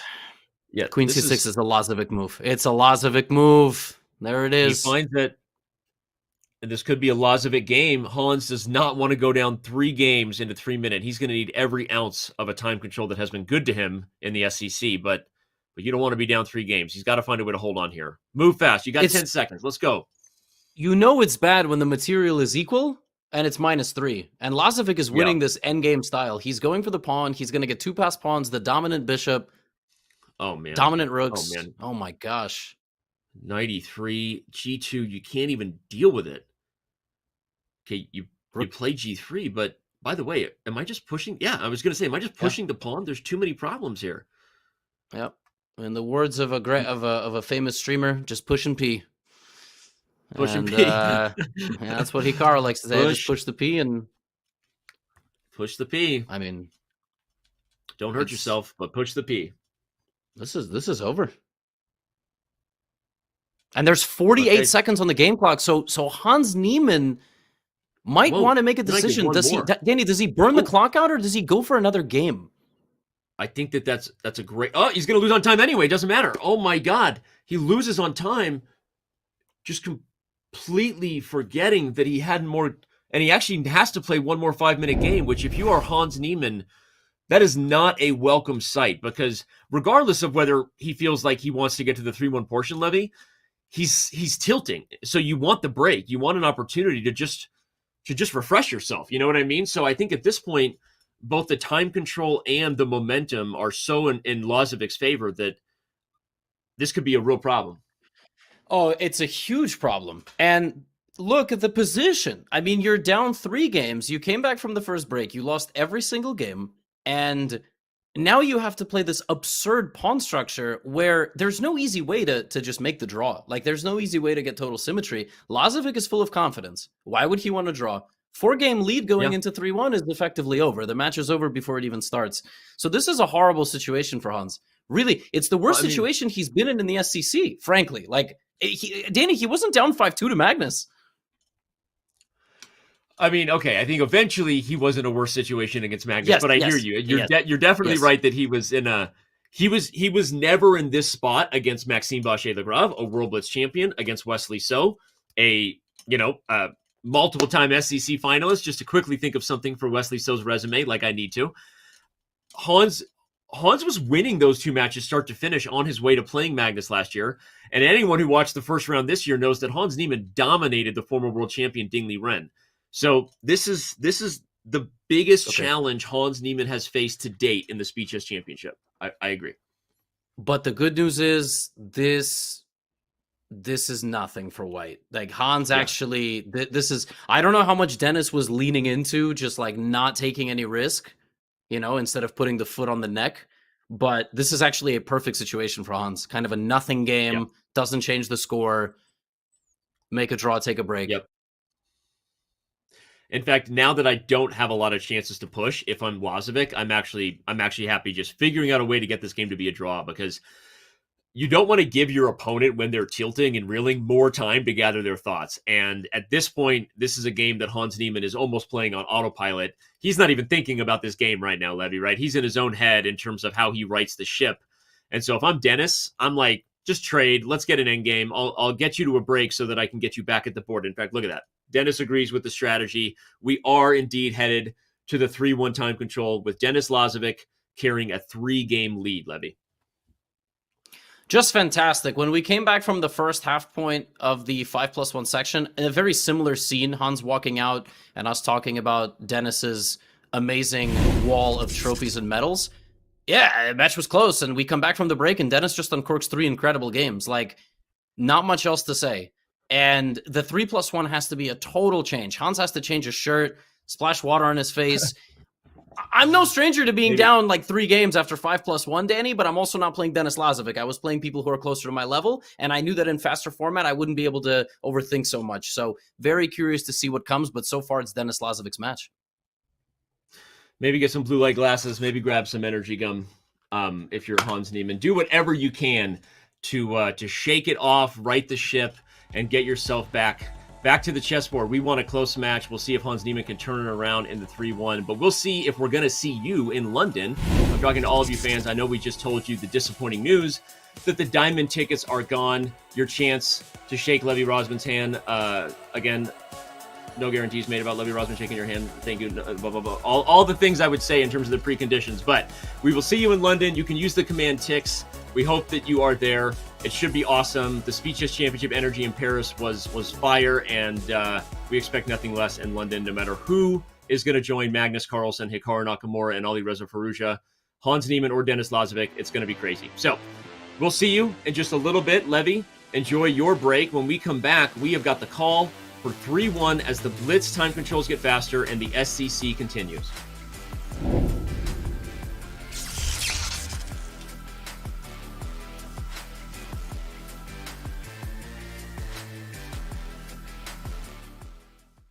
What's up, everybody? I'm here on behalf of one of our newest partners, Neuro. You may have known them before as Neuro Gum, but they make more than just gum now, even though this is the stuff that I actually personally really love and have been using for a hot minute. Natural caffeine, B vitamins, theanine, stuff that is good for you when you're looking to avoid that second cup of coffee. Now they also have Neuro Mints for calm and clarity. Also only natural ingredients. They use GABA, vitamin D, all kinds of good stuff that you like putting in your body if you're looking for natural ways to bring up your energy and maybe calm down and get that clarity you need toward the end of the day. There's sleep and recharge. There's all kinds of small mint packets. But like I said, I really do love the energy and focus gum. I use it in the afternoon. Pop one. Sometimes I really need that extra energy. Either way, hope you give them a chance. Use the command Neuro if you happen to be watching this during one of our shows. Otherwise, go to neurogum.com. Check them out today on behalf of Chess, and we'll see you around on Chess.com. Hello, my name is Jules, and today I will be covering the red carpet premiere of Chess the Musical on Broadway. Do you play chess? I do play chess. Oh. I've been playing a lot on Chess.com. Absolutely not. Absolutely not, but I'm learning. Not necessarily well, but I do play. Who was the first person you played a chess game with? My dad. Well, he won the first one, but I remember that I started to beat him when I was 6. I'm making my first move. Oh, I feel silly. Classic. That was amazing. Okay, I don't know. We'll show it, yeah, right here.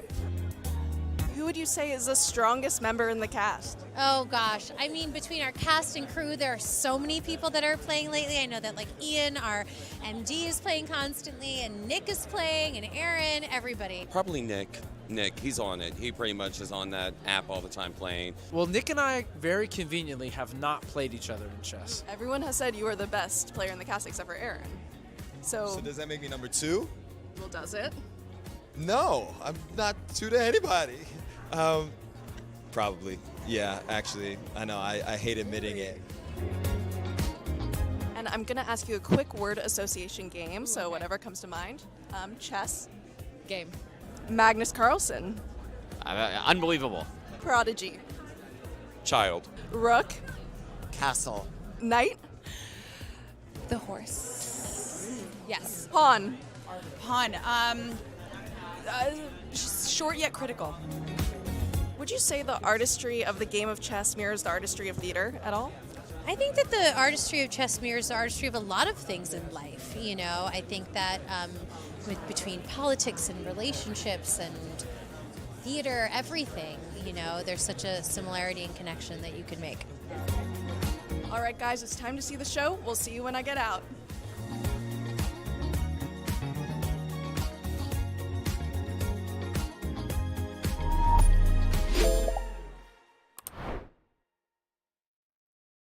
For the first time in the esports World Cup history, the absolute best chess players in the world.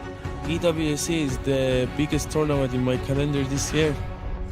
The 2 highest rated chess players in the world battling it out at EWC. It's always fun to see Magnus act like a little child when he loses a game instead of accepting defeat humbly. I want to win everything that's in front of me. GG! I got my bow and arrow ready. I've shot one falcon. I want to shoot one more. Magnus Carlsen takes the victory, world number 1, and now esports World Cup champion. It's been unlike anything that I've seen. I really hope that this is a big part of the future.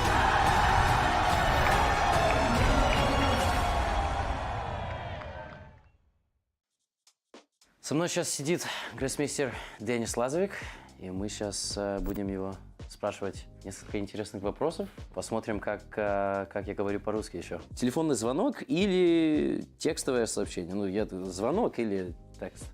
Ну, я больше люблю переписываться, так можно обдумать все и не нервничать. Я тоже. Слушай, мне звонят, я просто... Это лучший вопрос сейчас. Ну, зима или лето? Зима. Зима. Нравится здесь? Да, в Торонто. Твоя самая любимая группа? Не особо слушаю иностранную музыку, но вот я недавно послушал группу Nirvana. Ну, Nirvana. ну, мне понравилось. А русскую музыку слушаешь?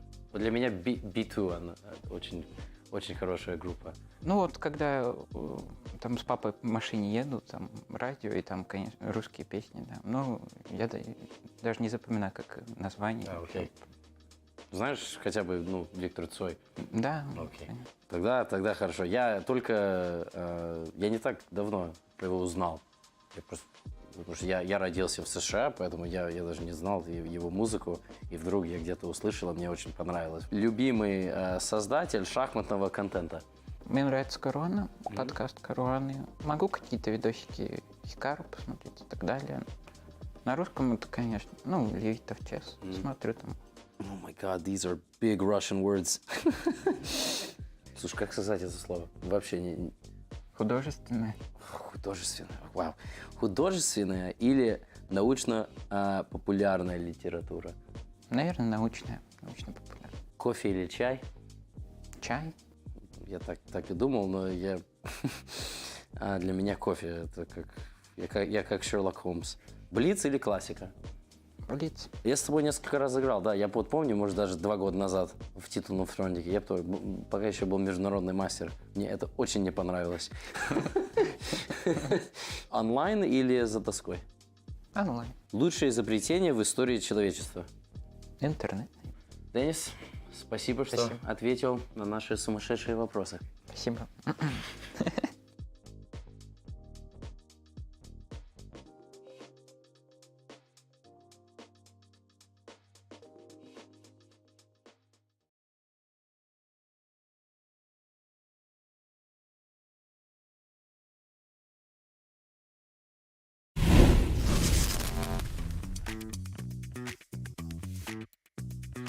I've always had a very strong 3-1 section. In my match against Maxime, I won 5 games in a row in the 3-1, and my match against Wesley, I also took, I think I did well in the 3-1, and obviously Ding was a bit more lopsided in all formats. So 3-1 is my favorite. 5-1 feels kind of serious. I think 3-1 is, at least to me, the embodiment of what blitz chess is. 1-1 gets a bit sketchy sometimes.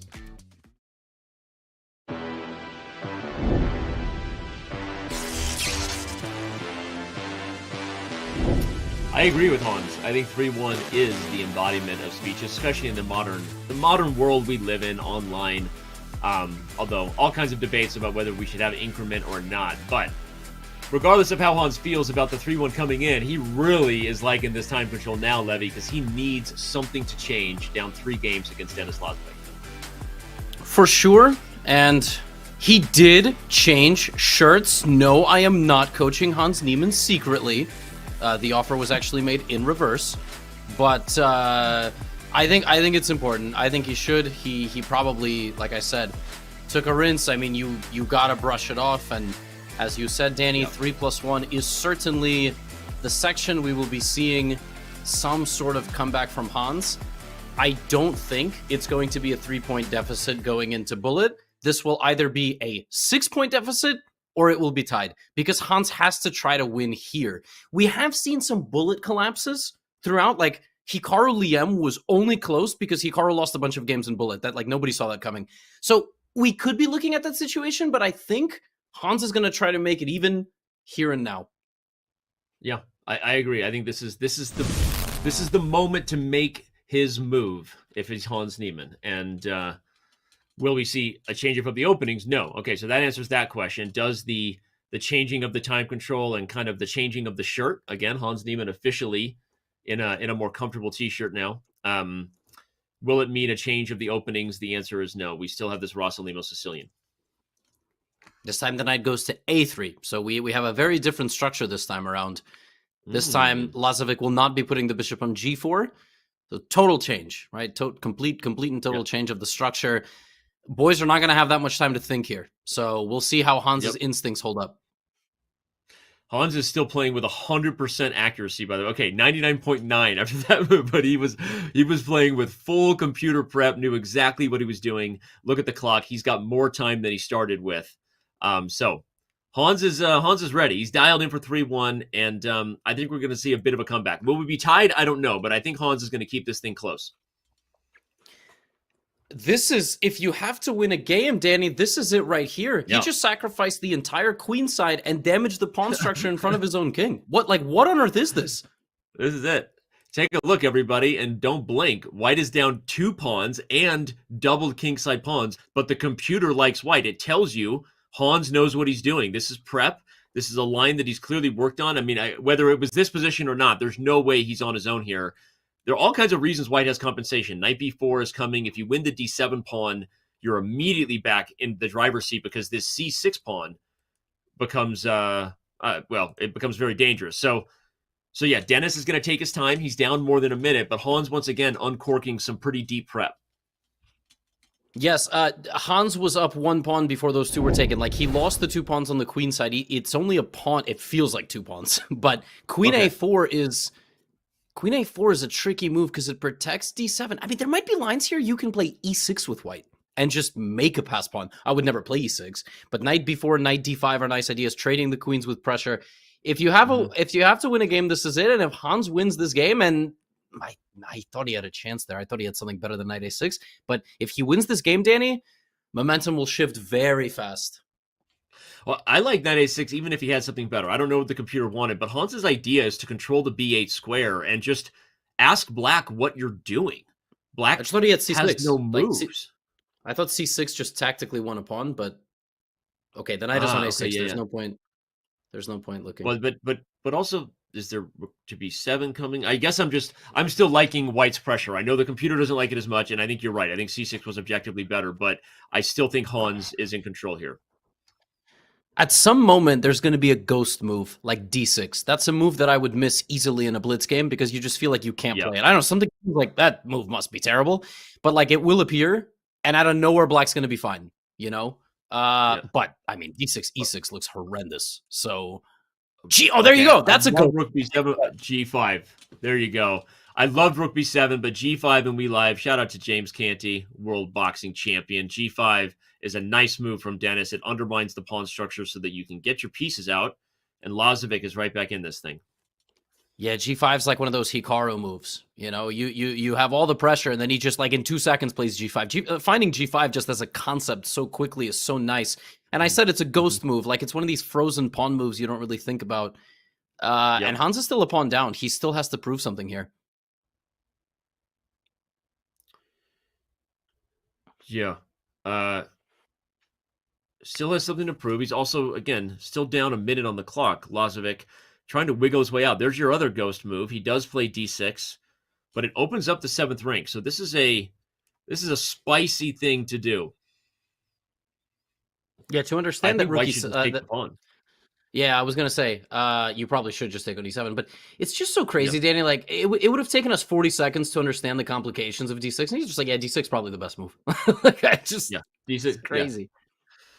He goes for it. Hans is in the driver's seat, but will there be enough? I think he's gonna be up a pawn. I don't know that a7 lasts that much longer. And right now, by the way, there's a threat. A rook takes g7 and knight e6 just wins on the spot. That is a forking problem, and Hans would just win. So Denis has to stop that. Rook d2? Like, do you just have to go rook d1, rook d2? Is that the only thing you can play here? I can't think of anything else. Okay. Like, yeah, rook d1, what else rook d2 makes sense. Ooh, no, okay, he finds a different way out, bishop f8. But like I said, you're going to lose this pawn, and he takes it. So, okay, this is what we thought was going to happen. That pawn was not going to live much longer. Hans is up a pawn. By the way, look at the endgame reversal. Hans has the bishop now. Denis has the knight for the first time in the game. He's flipped it around. Yeah, he became what he set out to destroy, but all the pawns are on the same side of the board. Yeah, in endgames like this, you look for perpetual check and forks. I mean, this is so tough. Hans in good form is going to win this with white. He will try to put as much practical pressure as possible. Denis also has no time. Agreed. Ooh. Agreed with everything you said. You have to go to g3. There's no other way out. Okay, e1 is possible. I can take it back, and Hans goes for it. I was wrong, but is it as good as king g3? You have to use the time it will take black to win a pawn here to try to create practical problems like rook c7 maybe. Yep. But yeah, so now he's gonna and now maybe rook c7 or g6 or I don't know. I'm throwing out bishop f6, rook g7 as an idea. I agree with you. The point is, white needs to take advantage not of the pawn, but of the time black has to waste to go get it. So is that bishop f6 and rook g7? Rook c7 kicks the pony first. And then what? Oh, brutal move. And knight d5 is coming. Rook c5. Rook c5, rook e3. Yep. You're going to lose a piece. Oh my gosh. Oh, wow. Don't blunder. Don't blunder. And by the way, bishop f6, I keep highlighting it. It just doesn't work because if rook takes h4, rook g7 check, the king can go to f8, and the rook now guards the pawn. So that's why Hans. I'm just solving it for myself. So there's okay. He plays rook c4. Oh, he just blundered the piece. Did he? That's what I said. Drop. That's what I said. That's what I said. I said you got to be so careful here. The rook can go the other way too. And okay, it's a draw, but wow. That is what you said. My hands smacked my own face harder than I intended to. Not that anyone's worried, but that was like you called it. By the way, Levy, you have a problem, man. I mean, I've been accused of a commentator's curse from time to time. We're not going to go down that road. Joshua Chamberlain lives, but you have a gift for incepting bad moves in people's minds. What do you say for yourself? Listen, in the case of Mr. Niemann, you can't blame me, right? But for the average beginner, I definitely can mind read players up until around 1500. But that's why they call me the internet's chess teacher. Nobody actually calls me that, but I'm trying to get it on my passport. So I call you that every documentary. All right, here we go. We're back to the other way. We've had knight versus bishop dynamics all day. If you're just tuning in, really, we've had positions like this with a single minor piece battle going on. Most of the time, Hans Niemann has been on the side of the knight. Although he's going to regret that chance he just maybe had with the bishop because it didn't get him his first win of the day. And yes, that's right. If you're keeping score, Hans Niemann has yet to get a victory in this match. He's drawn a few games and lost a few. That's actually insane statistic. I don't know when's the last time. How fast did it take Magnus to beat Hans and Hikaru? Like, this is definitely the longest match he's played without a win. Yeah. I don't remember when he got his first win versus Magnus in Paris. I know that he almost won game one. I remember commentating with Robert, and there was something like cosmic in that moment, Levy. I know that sounds weird, but like Robert and I were on the edge of our seat. It looked like Hans was going to beat Magnus with black to start the match. And what that might have done, given all the dynamics, all the pressure, all the hype of that being the first battle they had since, of course, the scandal in 22. But then Magnus wins the game, and it was like the wheels came off for Hans, right? Like it was never looking back. So I don't know that I don't know when Hans Niemann last had a match like this. This is really astounding, and honestly, it says less about Hans. I would argue it says more about Lazavik. Like, Denis is in incredible form. It's really tough to say where Denis would have gone in the previous Speed Chess Championship because, again, he lost to Wesley So 12-10. That's 1 or 2 games, and Wesley So, as we saw, is a game away or 2 games away at any given moment from knocking out Hikaru literally over the last half a decade. So, yeah, Denis's potential is very, very high. And this is tough for Hans, man. This is really tough.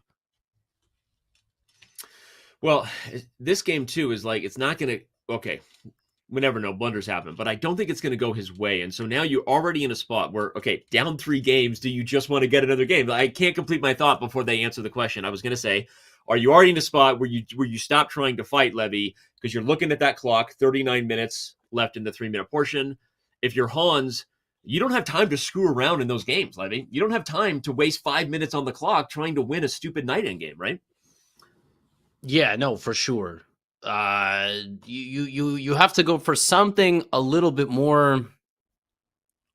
By the way, we haven't had this position yet, right? You got to go something. Yeah, this is new. Go for something a little bit more rooted in like reality, not just like some performative advantage or something like that. Like you really need a long-term type of grinding game.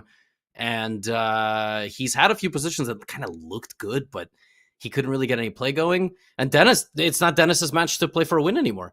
He has to be beaten 3 times. And Denny, he's not looking like he's going to get beaten if Magnus and Hans were sitting there together making moves. Like, Okay. This is a road more commonly traveled. To your point, we had a mainline Ruy Lopez. I think you were right. I think that was the first one of the day, because we had a Berlin. If you just tuned in, game one was a Berlin, and then we've had a bunch of Rossalimo Sicilians. So with Hans being white, we have a mainline Lopez. I like his chances. Just what do? You take e5 or do you go 94? Ooh, 94. I had just channeled my inner Yasser Serouan 94. Yeah, exactly. Here we go. We're going to take f6 and then queen h6. That's what I'm talking about. And he's like, yes, I love it. Yeah, bishop Yeah, takes exactly. knight f6, Exactly, queen h6. yes. Yeah. This is my interzonal game from 1984. Yes. I love it. Okay, well, Hans Niemann, go for it. Come on, Hans, get the dub. Knight takes f6, queen takes h6. King h8 is epic. I had a feeling king h8 was going to happen. E4. Oh my gosh, E4 shuts the door on the. Wait, Danny, this is also prep? What is this? This is absolutely crazy. Hans Niemann has 2 minutes and 46 seconds, to Levy's point about casually saying it's prep, because if it is, this is mind-blowing. I would be shocked if this was prep or he's just finding the tactics, because he did pause some. But it doesn't matter. Look at the game. What is going on here? Both pieces are hanging. Both bishops are just like out and like what? I love g5, by the way, not because I'm going to take the bishop, Levy, but because I'm going to take the knight with the queen. G5 is a fantastic move. Okay, and Hans sees that, so he backs up the pony. Knight e4. Do you take on f3? You go king h1. You have crazy ideas here, like queen c1.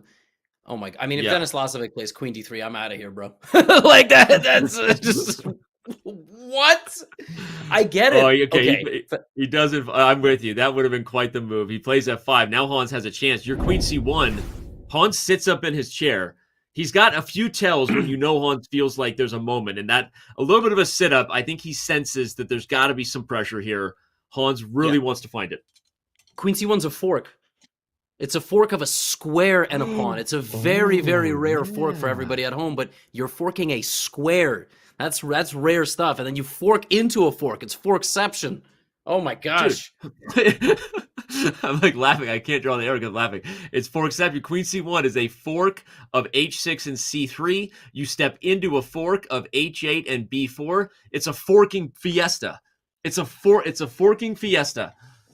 Wow, look at that. What is that, a trap? That's not a trapezoid. That's a rhombus? Or no, that's a parallelogram. And he finds it. Let's go. Close match. I'm not rooting for Hans, but I'm not looking for a blowout. Let's go. I want a close match. Hey, I'm rooting for Hans here. Gloves are off. Let's go. I want to see a win. I want to see this thing stay close, and I'd like to see some momentum turn around.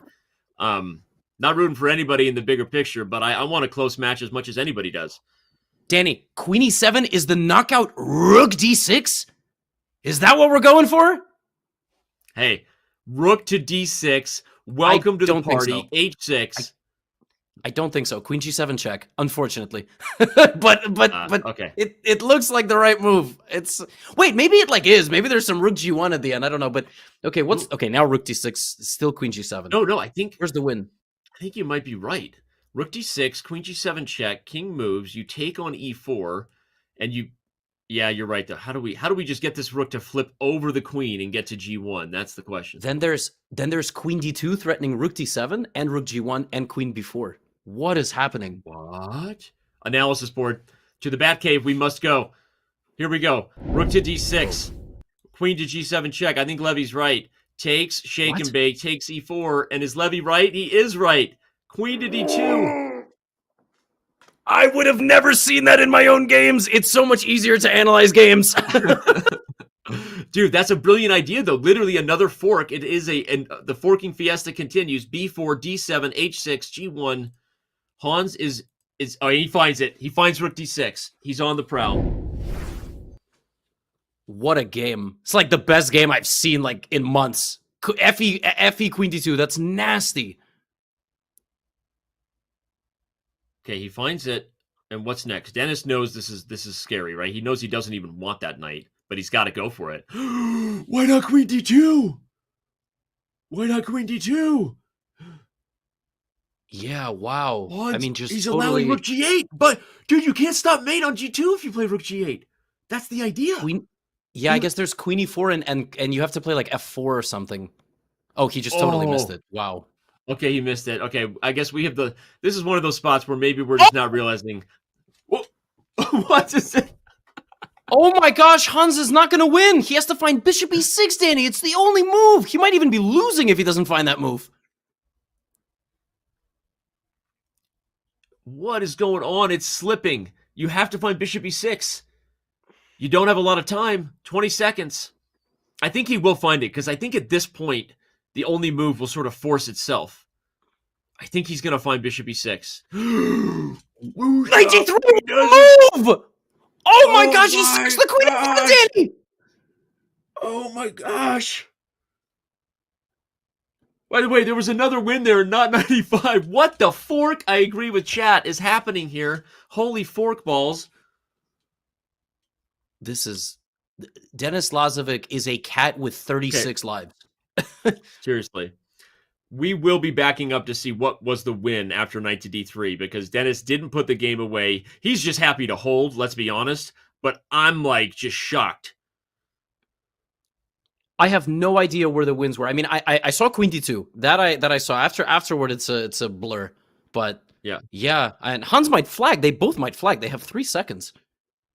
Yeah, that's true. Okay, we're not out of the woods yet. Here we go. Bishop to e5. No. Okay, obstacle bishops. I think they pre-moved themselves to some more time. So I'm expecting a... Okay. Oh, time. Oh my gosh.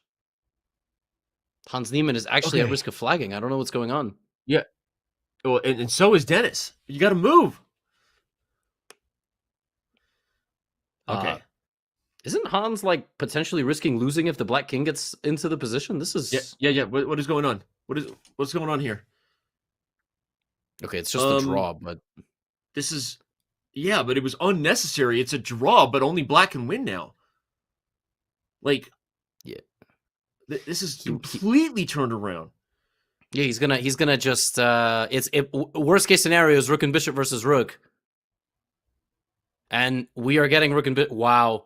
Now, can Hans defend this perfectly? Does he know the best defensive setup in time trouble? I mean, if I had to guess, Hans definitely knows the best defensive setup. The question is, can he do it in time trouble, right? So, yeah, exactly. And just so everyone knows, this is a difficult endgame to defend, especially in time scrambles. It is not like rook and knight versus rook. As you see, the black king, look at this. The black king and rook are making progress. In fact, white is already one step away from losing this position. This is not where you want to be, Levy. Actually, very famous blitz player and very strong grandmaster Alexander Bortnik recently taught me the cleanest way to defend this. This is second rank defense. This is the best setup. The king and rook a square apart, and Yep. Okay, I think he will hold it there. The second ranked defense. Just remember that name if you are an aspiring chess improver out there. Look it up afterwards because it seems easy here, but it's the kind of thing you really want to memorize because it's not as easy to do when you're under 5 seconds. It takes grandmaster level defensive technique, and Hans is doing that. He's showing that. Yes, there's a famous stalemate trap, but you can very easily lapse for a second and just lose. But it looks like Hans has this perfected. The nice thing about online chess is you don't need an arbiter. Sheboygan Bishop B2 is winning! He hung a fork. He hung a fork. Of all the things to hang, he hung a freaking fork. Oh my god. This is such a heart attack. Hans is almost losing again, dude. This is a... Okay. Draw. Hans defends. Okay, he slaps his hands. Yeah, you gotta celebrate that. Come on. Oh my gosh. Levy, what is going on right now? I don't know. Maybe on the break we take a look at what just happened in that game. If Hans Niemann had won that game in that emphatic of a fashion, everything would have flipped, but he still can't get a win. If you can't win a position like that because you're just not feeling the killer instinct of the day, there's nothing you can do. Like on days where in the last week, I've lost I don't know, some 100 to 150 blitz rating points, nothing works. There's just nothing you can do. You play until you get out of it. But Danny, if he can't win that position, I'm not sure there's a position he's going to win today. Yep. No, you're right. I mean, class is permanent, form is temporary, as they say. Sometimes you show up and you don't have your best chess. You don't want that to be the storyline if you're Hans Niemann or a Hans Niemann fan. But right now, that seems to be the case because Hans has had a couple of victories that Denis Lazavik has denied him or he has let slip away. And now, by the way, Levy, he's just lucky he didn't lose that game, by the way. Like, he's lucky he didn't lose that game. He should have lost, and he should be down 4 games right now. That was a one-move, Sheboygan, Wisconsin, blunder fork on B2. And yeah, Denis missed it. Crazy. Crazy. And Lazavik is oozing confidence at this point. I mean, like, he is... Yep. Danny, the moves that he found in that game to sack the queen twice, get out of here. I mean, like, what do you... How do you beat a guy who's leaving his queen hanging 2 times and counterattacking you? Like, it means he's so locked in. You can see the confidence. I agree. He's locked in. And here he goes, queen h5. I don't know if that's the right plan. I think the queen. I was going to ask you, you know how you used to say, oh, I know that's Hikaru face like number 13 or 17 or 11, right? Yeah, Denis Lazavik has 1 face. Yeah. Like, it's called winning. Yeah. I mean, Denis Lazavik, win, lose, draw, tournament champ, World Cup champ, world champ. That's his face. That's what we got. Totally true. And I still have a well-documented catalog of Hikaru Nakamura facial expressions. I just don't get to do commentary as much anymore as the good old days. But yeah, no, you're right. Denis Lazavik, not an emotive player. Hikaru, I think, on the extreme end of being emotive when he plays. I think Hans Niemann is more on that side as well. But Denis doesn't even blink, man. He just calculates. No, he's really evolving for sure. I mean, the ability to play such a tactical position but have such a solid playing style. I don't know what you got to beat the guy with a baseball bat. Like, there's going to be no other way to beat him. And I don't know. I have no idea what I tell Hans if I'm his coach. It's like one of those tennis matches. You show up and the other person just 3-0s you. Like, there's nothing you can do. Yeah, especially because Denis is also one of those players where if you're not on good form and beating him, outplaying him, he doesn't vary. He's just going to stick to the playbook. Like, his style is just what it is, right? He's going to play the same stuff, same openings. And so what I'm saying is, like, if you're not on top form, you can't rattle his cage. And so this is by the way, we're basically being baseball commentators right now, speaking of a baseball bat, because we're looking at a game that doesn't have a lot to show for it. And by the way, this is the opposite of the kind of chess Hans wants, because prediction, 3 more minutes will come off the clock before this game is done, at least. If not 4 or 5. So we're seeing that 25-minute clock countdown. If you're new to the SCC, you're not just playing against your opponent. You're playing against the countdown timer and the scoreboard. And so this is not the kind of chess that Hans wants to be playing. And I don't know what he can possibly do here. Because at some point you start feeling the pressure of, do I try to play for a win? There's only so much that playing the best move will get you, because you're down 3 points. So at some point you have to go for a win. If he thinks his best chance to go for a win is with white, because the previous game, then with black, he's just going to have to play. Guess what, though? Denis Lazavik also is just going to make moves. Time is going to keep going off the clock. But this is looking very pleasant now for Hans, I have to say.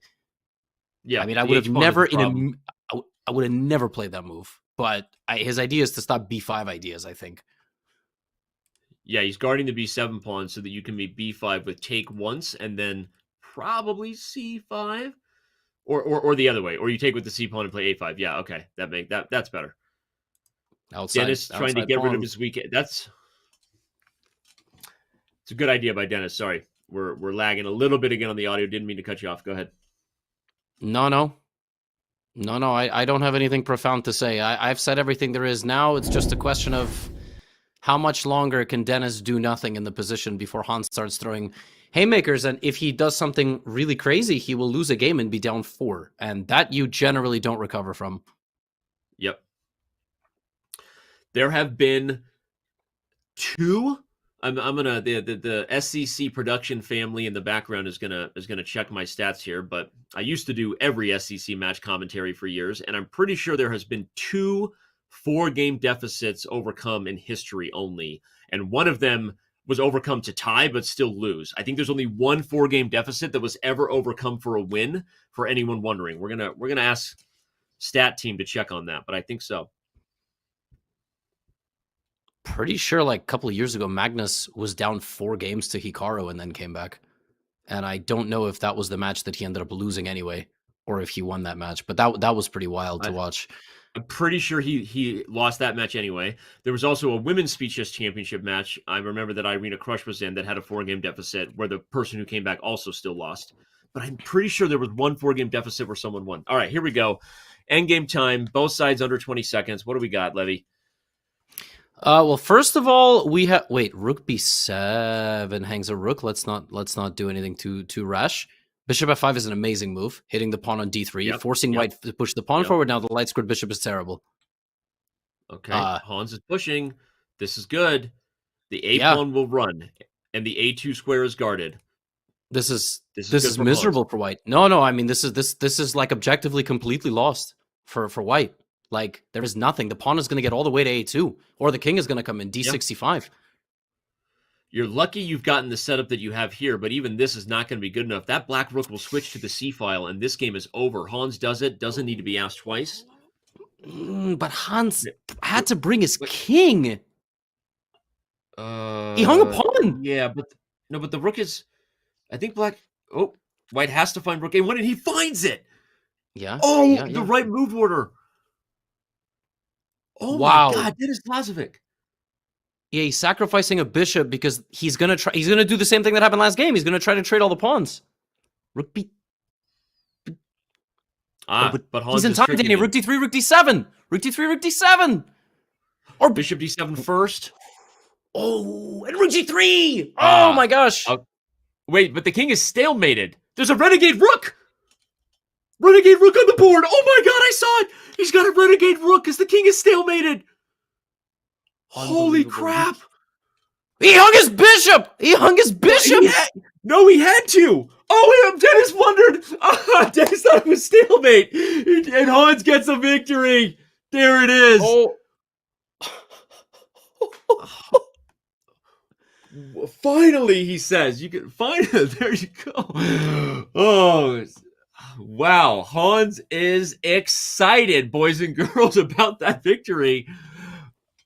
Can we show that before the break? What's the sponsor read? I don't even know it. That was absolutely crazy. I know I don't want to overwhelm the chat with chess, but first of all, this is now a draw. Denis took this pawn, everybody, because he thought king would take, which is stalemate, but it's just an absolute blunder because the rook takes. But now I have to go back to the renegade rook idea because we saw it coming. The moment this king was stalemated, Lazavik spotted it, and this is just a good thing to know that you can hang your rook and it's a draw. I just wanted to show that. But wasn't there something else in this game we wanted to show? I don't even freaking know anymore, man. This match is wild. I realize. Yeah, let's go forward a move. I realize there's a so the king moves right, and then you have to go rook d6 because if you play rook d7 right away, there's g6 check first. Yep. Check, and then you win the rook. Oh my gosh! So yeah, I thought he just hung his bishop. Like I thought, yeah, he moved king f7 and just like, oh, but that was on purpose. Wow. Yeah, it was on purpose. It's the only chance to draw, and now I know, but Danny, why did he? Oh, he was trying to go rook e7, king h7, rook e5, g6 mate. That's what he was trying to do. Okay, yeah, that makes sense. Well, I think part of the reason Lazavik hallucinated, one, it was a hallucination, but two, I think he was a little bit worried, and obviously he only had 2 seconds. We can now see. So maybe he was just panicked, right? He both blundered and just didn't realize that there isn't a threat. Because even if the king moves here, the pawn is pinned. You can just keep the rook here, I think. Yeah. And so I think he just hallucinated that he wasn't losing. You know what people need to do when they hallucinate? They need to pick up their energy and focus, Levy. That's why we have NeuroGum, and that's what the players need. That's probably what Denis Lazavik is doing right now. He's back at the studio. He's throwing some water on his face. He's using that code Chess15. He's popping like 5 pieces of gum. I don't recommend that. Do not overdo the amount of gum that you eat. I'm going to pop a Neurogum right now, Levy. Have we sent you a Neurogum gift package? I don't know. You threatened to, but I never received it. But I did have one recently for the first time. It was nice. Yeah. It's got theanine. It's got GABA. It's good. It's healthy stuff. Anyway, we got to take a break because we got a match ahead of us. Will that game come back to haunt Denis Lazavik? His 3-game lead goes to 2. We're going to find out. We've got a few more 3-minute games, and then the bullet. Go on, brush your shoulder off, take a break. I got to use, you know what? I'm not going to say it on air. That's inappropriate. We'll be right back. Bye, everybody.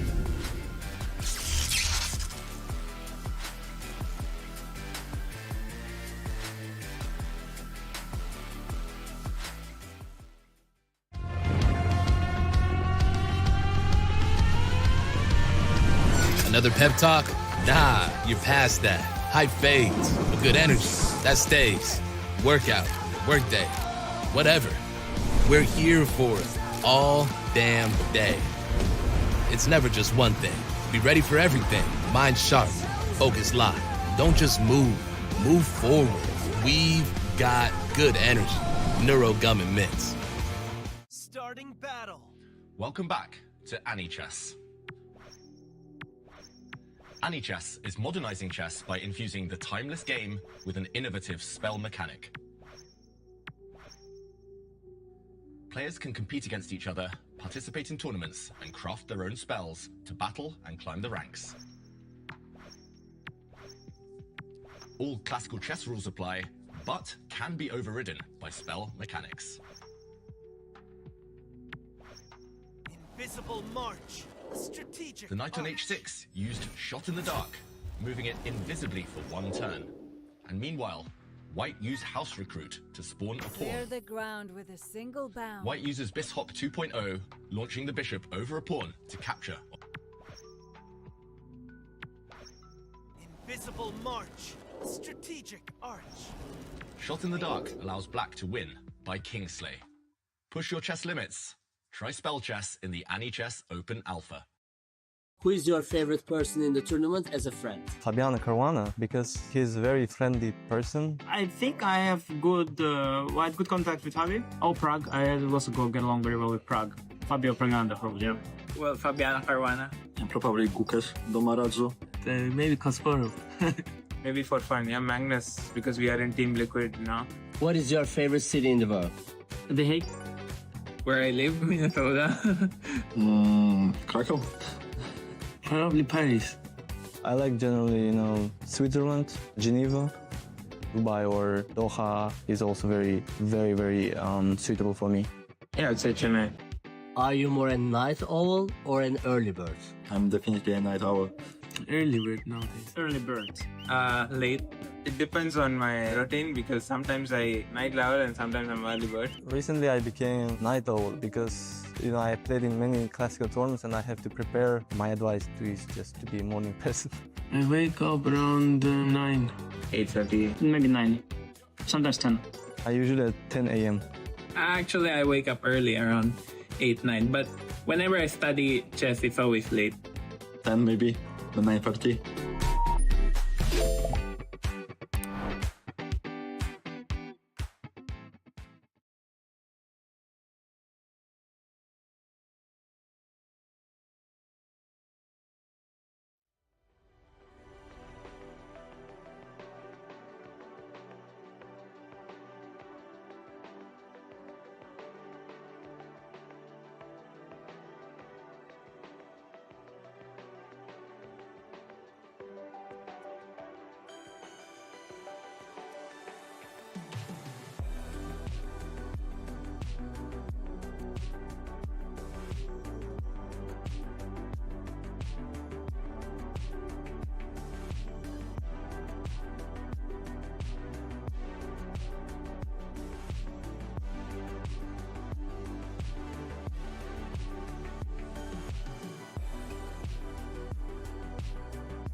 Will we see a Hans Niemann comeback in today's Speed Chess Championship match? It's the last quarterfinal matchup in the 2025 SCC.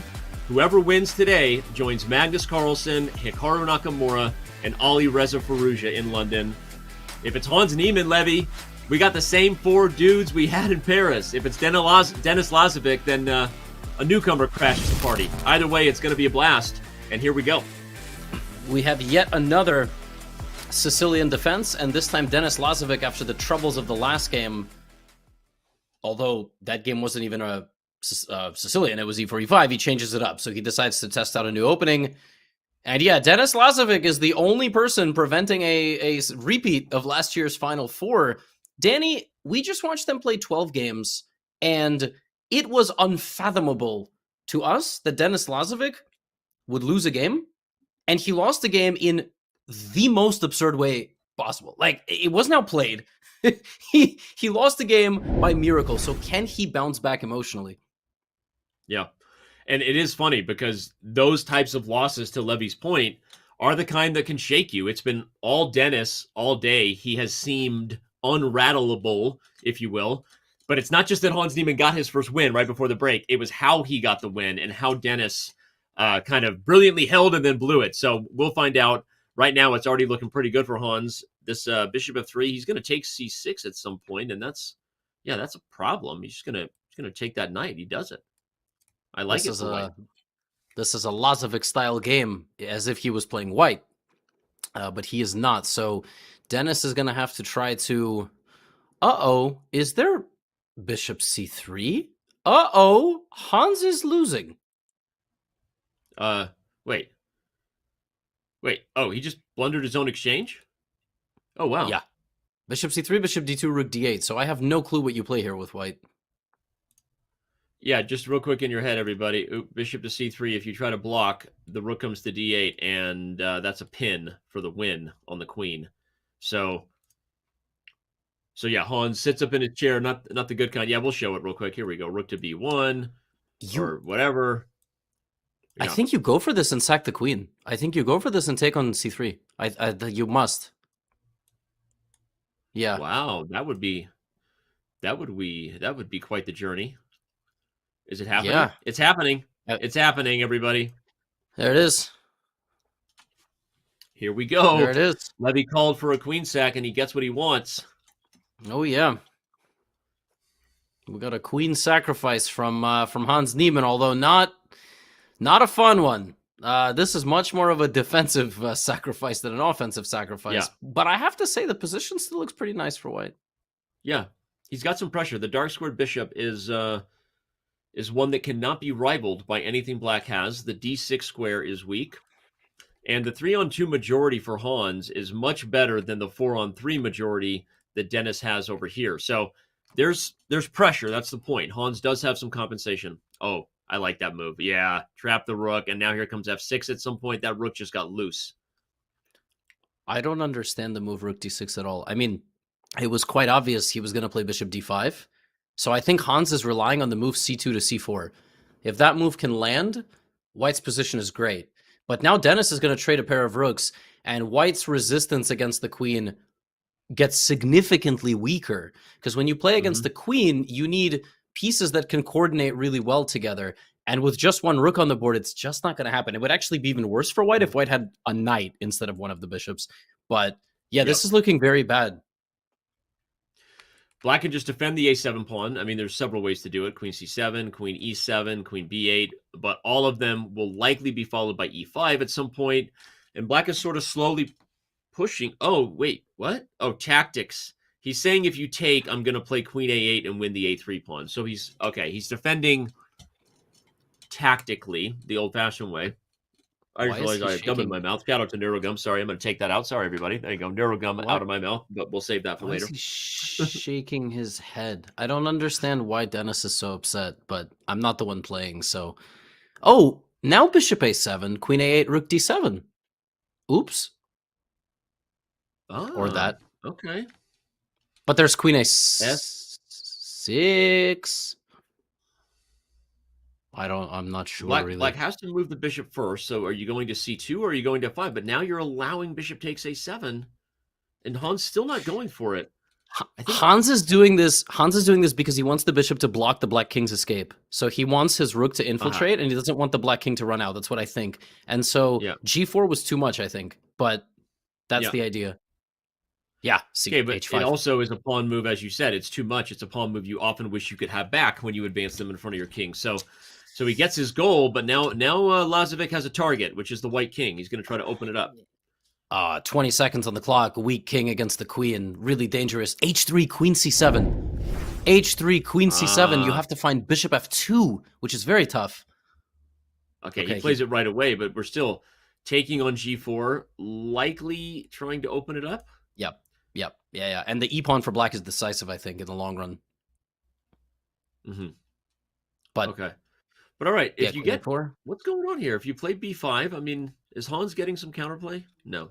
I mean, b5 is the only thing white can do other than sit back, and I think it's just a matter of time. Like queen b3, queen f3 is just mate. Yeah. Oh wow, queen b3, queen f3 is just mate. You weren't kidding. I mean, sometimes you say things exaggerating because you're an entertainer. I'm not calling it. You're entertaining, but you're not wrong. Queen b3 and queen f3 is just a problem. Is the idea for white like bishop b6? You just like make a run for it and like get the king some air? Oh, bishop b6, queen g3. Oh my god. Oh, this is just over. Yeah, and he finds it. I think Hans is. Oh wait, queen f3. Oh, he's going to give up the rook for the bishop. That's his only hope. Queen f3. He's going to give up the rook for the bishop. What?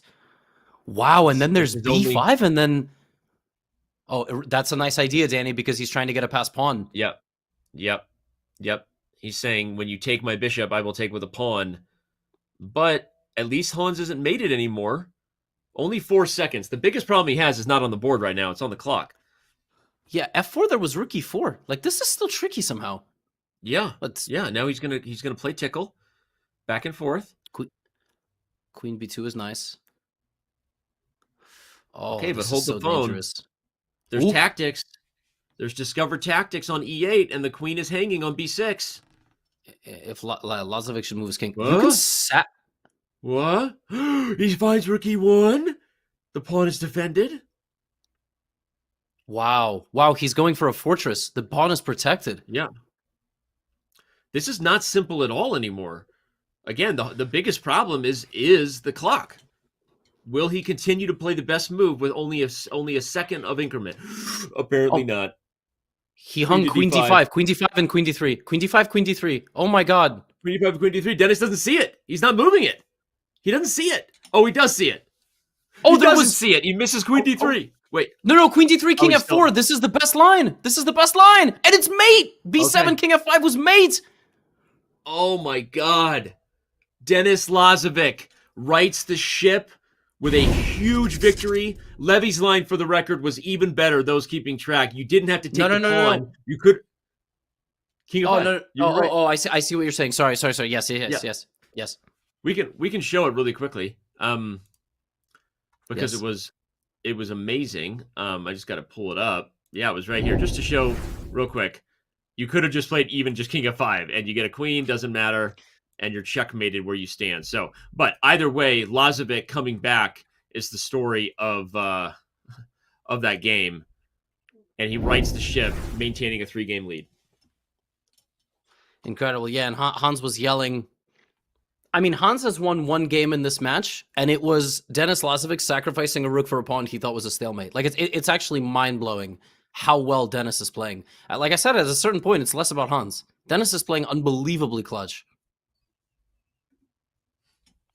b5 now from Hans, and yeah, this game is going to take another 5 to 6 minutes off the clock, and then Hans is going to have 1 game, and he's not winning this segment. It's all going to come down to bullet, but I don't know what you do. I think in the bullet, Danny, my advice would be to play like b3 every game. I mean, you just play really weird stuff and try to outplay the opponent. But that usually, we've learned in lots of years of Speeches Championship commentary, that either works right away or it's often the fastest path to being down by 10 games, right? I mean, like at a certain point, the moment you go away from that stuff and you're inviting, the only Hikaru does that stuff for realsies, right? Everyone else, it is either a sign of a comeback or an epic collapse.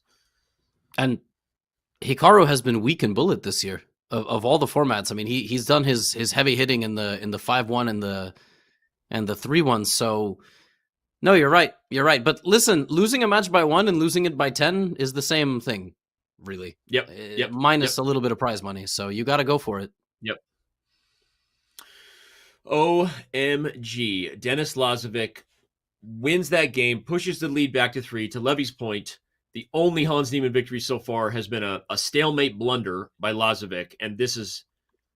Wait. You are staring down the barrel of a 4-game deficit. He's just losing. Yeah. Dude, bishop takes c6 is just happening. Or GF knight d4 and black resigns.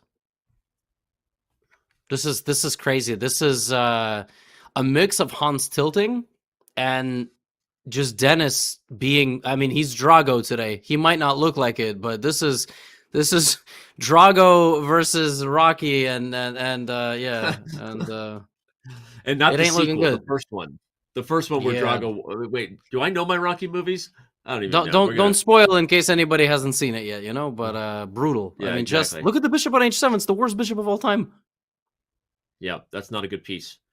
Like scientifically, that's the term you label that piece. That's not a good piece. On H7. I think White's position is so good. Danny, can you play knight a5 and g4, or like would you lose? Like I was just thinking, is White's position so strong you can just play without a piece here? But whatever, we don't have to put it on the board.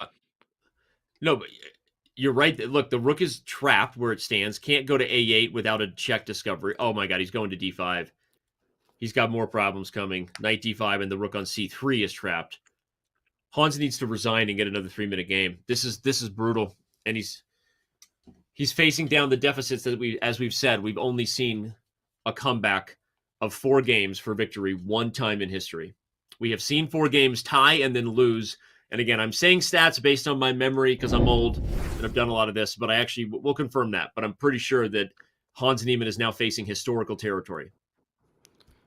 In the SCC, yes, I think I was down 4 games in a match and I won, but that was Idiot League. that was the idiot. IMSCC? I think I was. Yeah, I mean, I not- was definitely down 3. I don't know about 4, but they can find I the don't know that stat. you were down 4. Okay, but you're right. But yeah. Well, Yeah, 3 so it was the definitely. 2019 WSCC, as I called, and the Hikaru Magnus match. So anyway, all right, here we go. We've seen crazy finishes. We've seen someone down 2 games with like literally 2 minutes to go or something, you know, something ridiculous, and win to send it to overtime. But this is really tough stuff. Although, okay, great start for Hans. Look at this position. Knight on d2 is headed to c4. The d6 square is calling his name.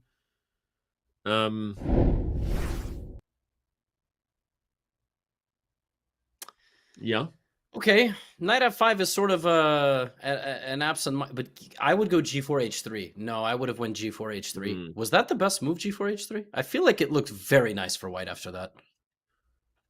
I can back up if you want me to ask the artificially intelligent overlords, but we'll just go with the flow and let it be. All right, h4 is played. You have kind of a King's Indian attack coming if you're Hans, but you can't play g4 next because h4, and if you play h5 first. But in the King's Indian, the center is closed, and now it's not, right? And we always tell people don't really attack if the center's open. The problem is I have no idea what White will do if he's not going to attack here. His bishop on b2 is terrible. Mm-hmm. And here comes b4, by the way, which is going to open up the d4 square for business. Black is preparing to bring the heat to the dark squares in the center. I actually just suddenly love Lazavik's position. You can't play g4. h4 falls. Your plan of h5 is just too slow. White's playing b4. Black's playing b4. Did Hans just play rook d1, rook c1? Which tells you something's wrong. When that kind of thing is happening, it's just a sign of maybe not the best calculation on the day. By the way, I think Black can just go for the d3 pawn. I think Denis missed that on the last move, but he might still have it. Now g4 though is happening. So Hans is getting a little bit of life in terms of the timing and the tempi of this. They do always say, and they say this in particular in the World Cup of chess, which is in the semifinals now, that to get a winning position, sometimes you have to go through hell. And this is a great example. Like, you have to take huge risk with White. You have to be in a worse position. And the other guy has to seize the moment. And this might be perfect for Hans, right? But This game could very well decide the match. Okay, you cannot come back from 5 down and bullet. 3 is much more manageable, but he has to win. Yeah. I mean, what more can you say? Okay. Wow. He's getting an attack. He's got H6.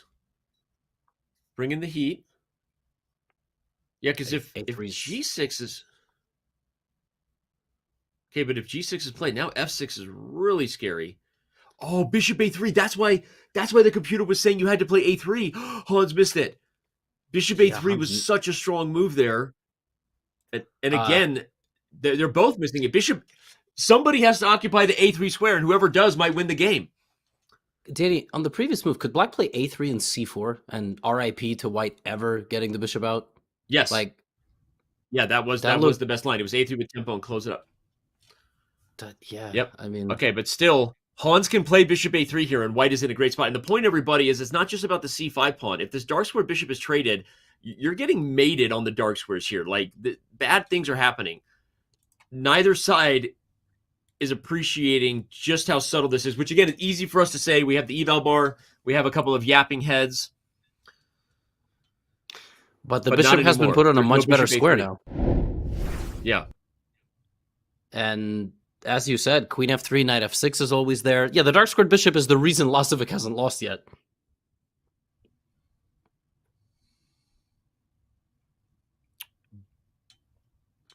Tough position. Yeah, super tough. They have the same amount of time. It doesn't feel it doesn't feel like it's a 4-point match. Like, they are so close in some of these games. Mm-hmm. And Lazavik has just been more clutch. Now will he defend this position? Queen a8, queen d5. What's the move? You got to get the queen to safety. We have discovered checks on the board, winning the queen on b7. So, okay, or king f8. That's another way to do it. Get the king to safety so that there's no check. Now the black queen is actually kind of pinning the knight, so you sort of reverse the fortunes there. But white is... Can you go like... Okay. I wanted to go d5.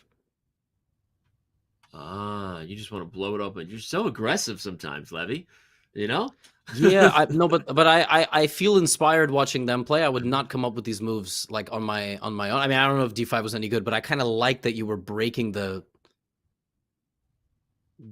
position open. But yeah, no, I mean, okay, this is okay. stable. He finds the best move though. This is a great move though by Hans. Bishop d5. What? Knight takes e5.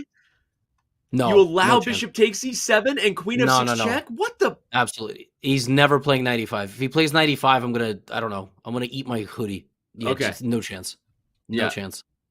That, by the way, knight takes e5 was the best engine move, but you have to allow not just bishop e7, but queen f6 check, and then you just calmly put the king on e8, and black is fine. Like, there's just Hans no is world. winning. That is not a world that we...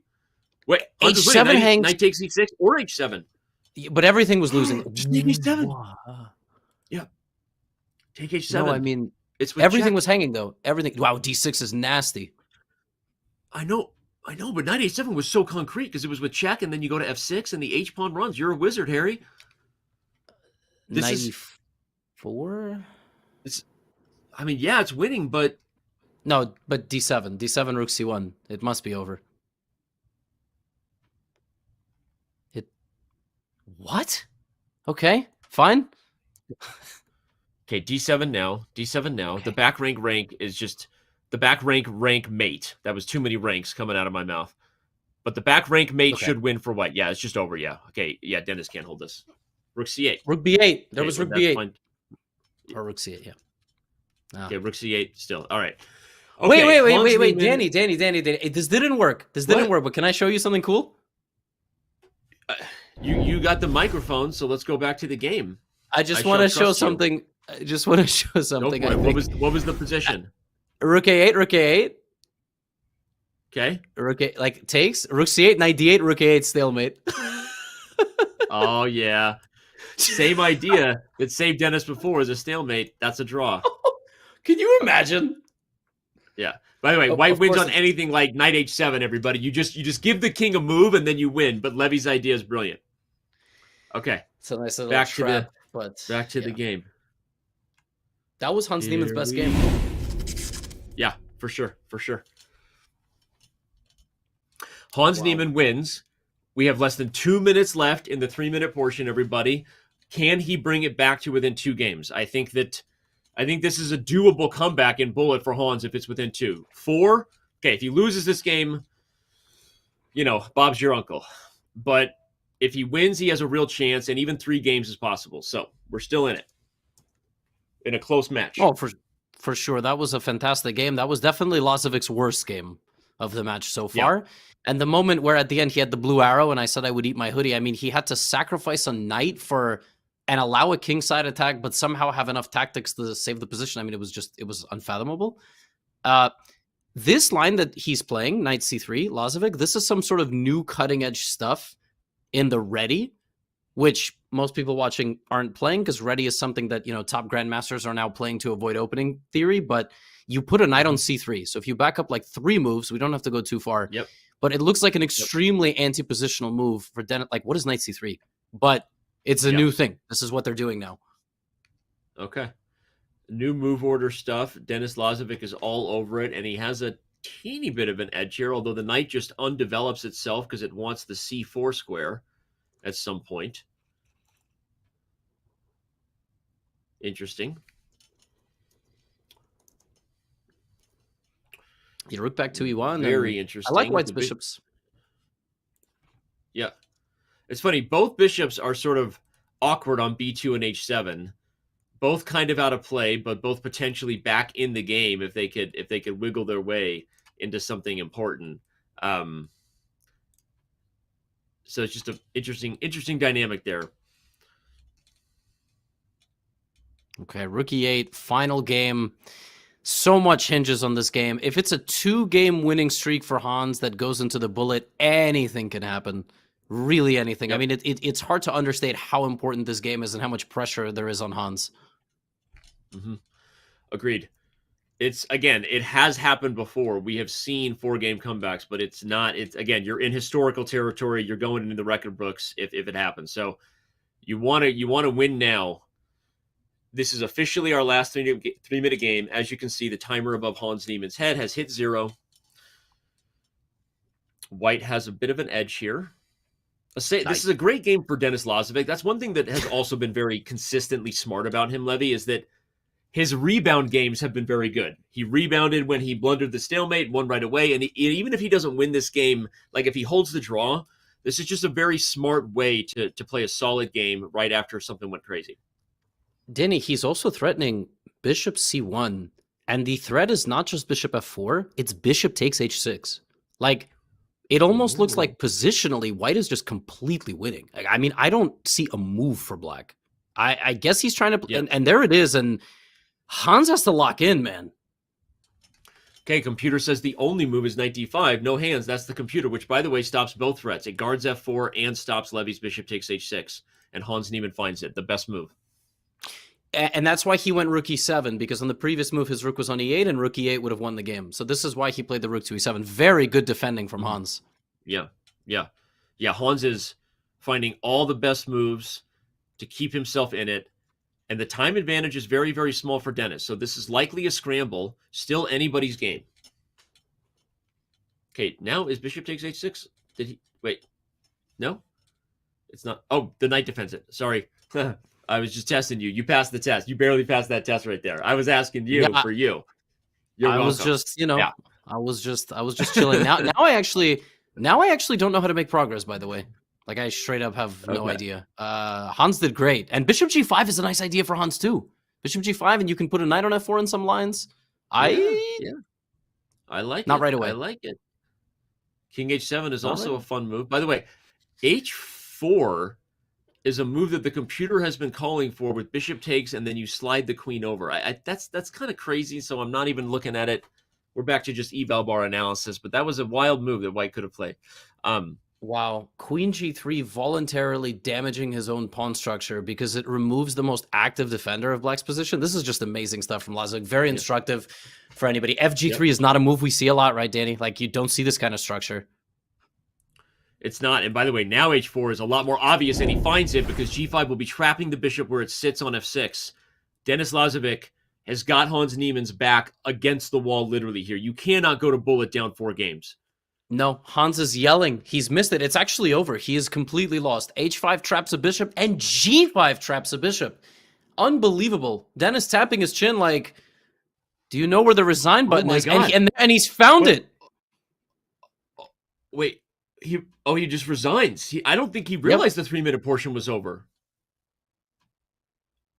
I mean, no, but I mean, it was just lost. He was just losing a bishop. It's over. Denis Lazavik is up 4 games. Right, but he could have moved the rook from d8 and kept going for a little longer. No?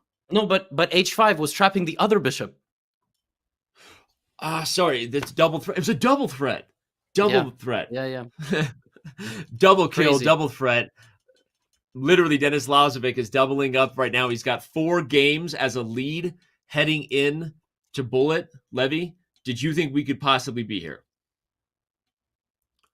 No, I mean, definitely not. If anything, I expected Hans to be the favorite, but I also would have expected it to be close. Hans hasn't played his best, but Denis has played out of his mind.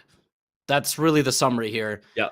I don't think you should tune out just yet, but I think in 15 minutes, if it's a 6-point match, yeah, maybe it's time. Well, again, and the first game of the Bullet portion tells a lot. So if Hans Niemann wins that first game, anything can happen. Tilt is real, momentum can get out of control. But right now, Denis Lazavik is 4 games up. Speaking of 4 games up, why don't you get yourself a chess up board? Legit, I love this thing. I use it with my 9-year-old daughter, my youngest, and I love playing on the chess up board. It's a disco party on a chessboard. You press the pieces, they light up squares, they tell you the legal moves, but not just for people learning the game. It also can tell you the best move. It's got mini game review features in it. I'm not even reading the script here because I actually just endorse this thing personally. I love it. I use it at home. You can get 10%. Was I supposed to say anything else? I don't know. I'm not going to read the script because I don't care. Right now, we're headed to Bullet. You should get a chess up board. They are amazing gifts for the holidays. Not going to josh around on that, but I am going to jockey over and take a quick break and get some water before I stutter any further because the Bullet portion is ahead. It's the last quarterfinal matchup of the 2025 SCC, and Levy and I will be right back.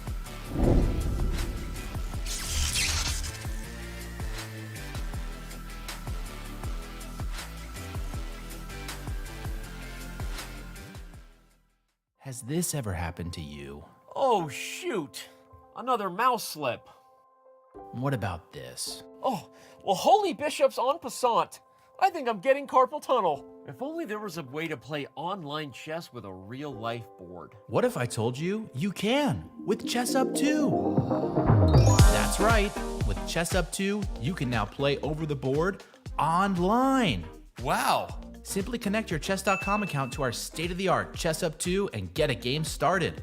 Every time you move, our revolutionary board will transmit the data online directly to your opponent. And as soon as they move, squares will light up, signifying which piece is going where. Well, shucks. This Hikaru guy seems pretty good. With Chess Up 2, mouse slips and sore wrists are a thing of the past. My carpal tunnel is gone. Well, this sure is fun. I'm playing online against my new friend Hikaru. Who needs a family? But I sure do miss clicking on a piece and seeing all of my available moves like they have on Chess.com. Well, Danny, you're in luck. This feature is totally available on the Chess Up 2 as well. Wow. Well, I'm convinced.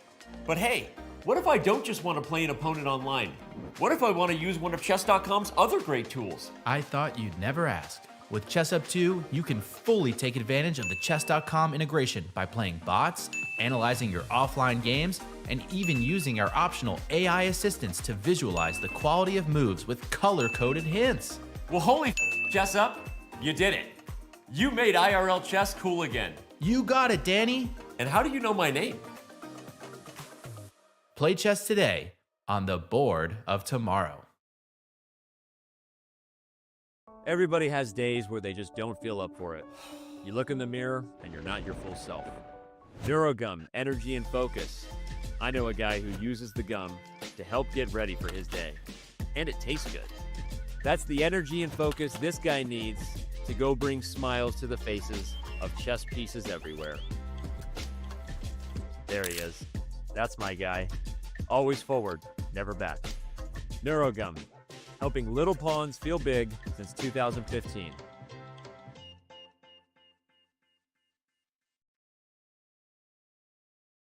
I'll go for a safe bet, like a favorite chess piece. I think that's pretty easy. Sounds good. I think I already got it wrong. Let me take a look. One second. How does this guy look like? No, this is difficult. Okay, this I can try. Okay. I'm going to be artistic on this one.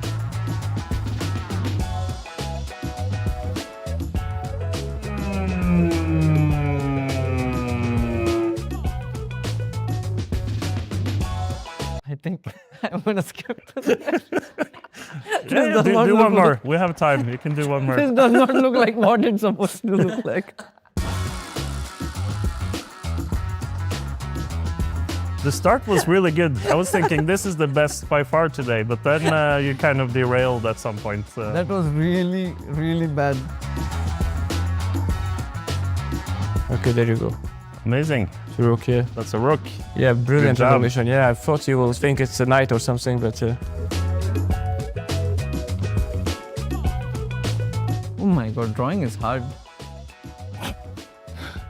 Are you drawing the map now or the chess piece? The knight. Ah, the knight. Okay, perfect. That's the worst knight. And I say this is knight. You have to believe me.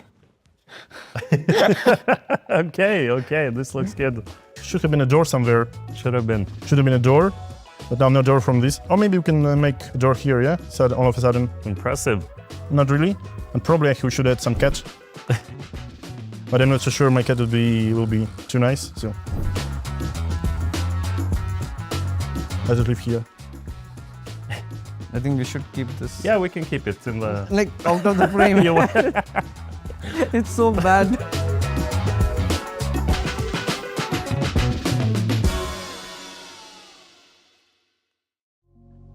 I started to be successful and winning games and matches in the apartment. So building up from there my self-confidence and beating adults outside of the apartment. It was a very nice way of strengthening my journey. And I started to become very good at a very young age. Age 9, I was winning the unrated section of the New York Open, which was a big thing, a huge thing, because I scored only one draw at the very end when I secured my first place. And after that also it was very clear that I was improving not only in strength but also in rating in the next couple of years from age 9 to 12, that people were not really able to follow where am I standing really. So even experts, they just knew that I'm just racketing and playing very well, and nobody understood how far I will go.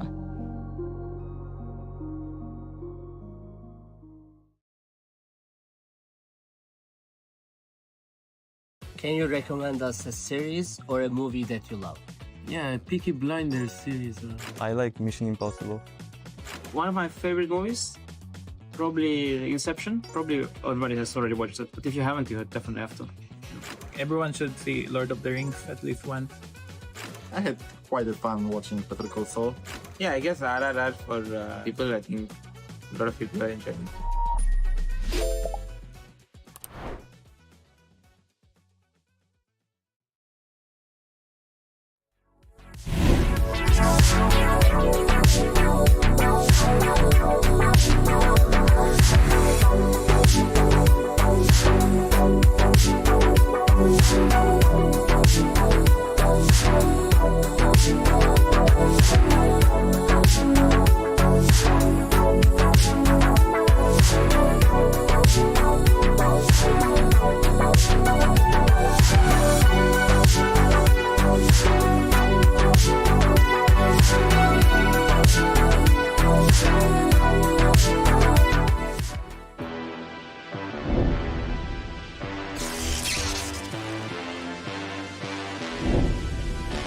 Welcome back, everybody. International Masters, Danny Wrench and Levy Rosman. We have the call for the quarterfinal matchup in the 2025 SCC. Who will join Magnus, Hikaru, and Ali Reza in London? Will it be an epic comeback from Hans Niemann right now? It's got to start now, Levy. Or will Denis Lazavik hold on after what has been a great day for him All I know is we're headed to Bullet, baby. The stakes are real, not just in SCC, better chances to qualify for the Esports World Cup. All types of stuff are about to happen right now. Denis Lazavik has played the match of his life. He's clearly in amazing form and on the rise. Hans, meanwhile, has not. He's had a couple of bright moments. He's had several unlucky breaks. But all the storyline comes down to the next 25 minutes. This is the last Bullet segment of any quarterfinal. Before today, we were approaching a repeat of the Final Four, which would have been fun for storylines. But Denis Lazavik is here to ruin the party and throw one of his own. And as long as he wins a game or two in the next 10 minutes, Danny, it's a wrap. Yep. Agreed. I think most people expected we would get a repeat of Paris with the same 4 players back. We might still get a repeat of Paris if Hans Niemann can stage a comeback. Here we go. A lot of the same openings here. We're back to a variation we've kind of now seen a couple times in this weird whatever it is. It's like an Alapin kind of deal. Yep. Yeah. 97. We had a similar structure in the last game that Hans won. He goes right back to it. He understands that, the last game felt a little bit like poison for Denis, and so he and by the way, I love this position. This is really good for white. Perfect for Bullet. H4, H5, Knight B5, Knight C4. Just have at it. Nothing matters. You got to do it. And by the way, if anyone was wondering why Denis Lazavik was favored according to Chess.com's stat machine heading into the match, look at the ratings. Denis Lazavik is an absolute beast in Bullet. Again, Hans doesn't play as much Bullet, though, to be fair, and none of these guys are really playing 1+1. So I think it's important to remember the SCC is a different animal, but Lazavik clearly one of the best Bullet players on the planet with that rating. Okay. Yeah, I mean, what do we got here? But having said all that, I felt like Hans's experience was still significant, and he won a tournament this year and everything. Like, it's not to be understated. He is also playing very well. But yeah, Denis is playing amazing. Well, look at the clock. Denis is up a lot of time. That is the term. He's up a lot of time, and now he's got to deal with Bishop C7 though. So how do you do that? I guess Knight D5 just attacks the bishop and guards. That's probably good enough. E5 I guess also does the trick. But okay. There's a threat. G5 and King G6 traps the bishop. Don't blunder it. Apparently it's not that good of a threat. False alarm, Dan. Yeah, I mean, but Danny, this is a worse nightmare. Hans has 4 seconds on the clock, and he has nothing here. Absolutely nothing. Denis is about to take a 5-game lead, and effectively the match ends. Hans has to win every game from this point forward. Gosh. Oh my gosh. Yeah, if Denis wins here 5 games, I mean, again, it is not over, but we are getting into that territory where you can start, because what happens, everybody, is it's not even just the total game deficit, it's the actual just time you have left to stage a comeback. 22 minutes right now, but when you start getting into 5 games, your opponent is in a spot where unless they fully collapse, you just don't have enough time left. Yeah, exactly. So okay, but he's held this. Denis let the advantage slip. This is basically back to a draw. So hold on. In fact, huge save there right now from Hans Niemann. Yeah, like, yep. Talk about a gift, right? Yep. Okay, now I mean, this game's gonna go on for a minute. This is a reverse English. These games go 50, 60 moves. I wouldn't be surprised if after this game there's about 17 minutes left on the clock, like 17, 18. I mean, Hans has to take some crazy risk here. This is one-way traffic. This is B5, and Black has to go for a kingside attack. But he is still in the territory where he just needs to win. And I'm not saying he doesn't need to risk. I'm saying he just needs to win, because even if you get down to 17 minutes, as long as the lead goes to 3, you're okay. Maybe the next one even gets down to 12 minutes. If you win, you're okay, right? The point is, Hans has to win these games. He just can't allow the clock to disappear and the score to stay at 4 games apiece. So as much as that was a huge miss by Denis Lazavik not to extend to 5 games, he's still up by 4, and he can milk the clock as much as possible. Yeah, Queen D7, but White is going to go Rook E1 or Rook D1 and Bishop H1. And you were, and you were just not going to get anything here with black. Nothing. Nothing at all. Oh my gosh.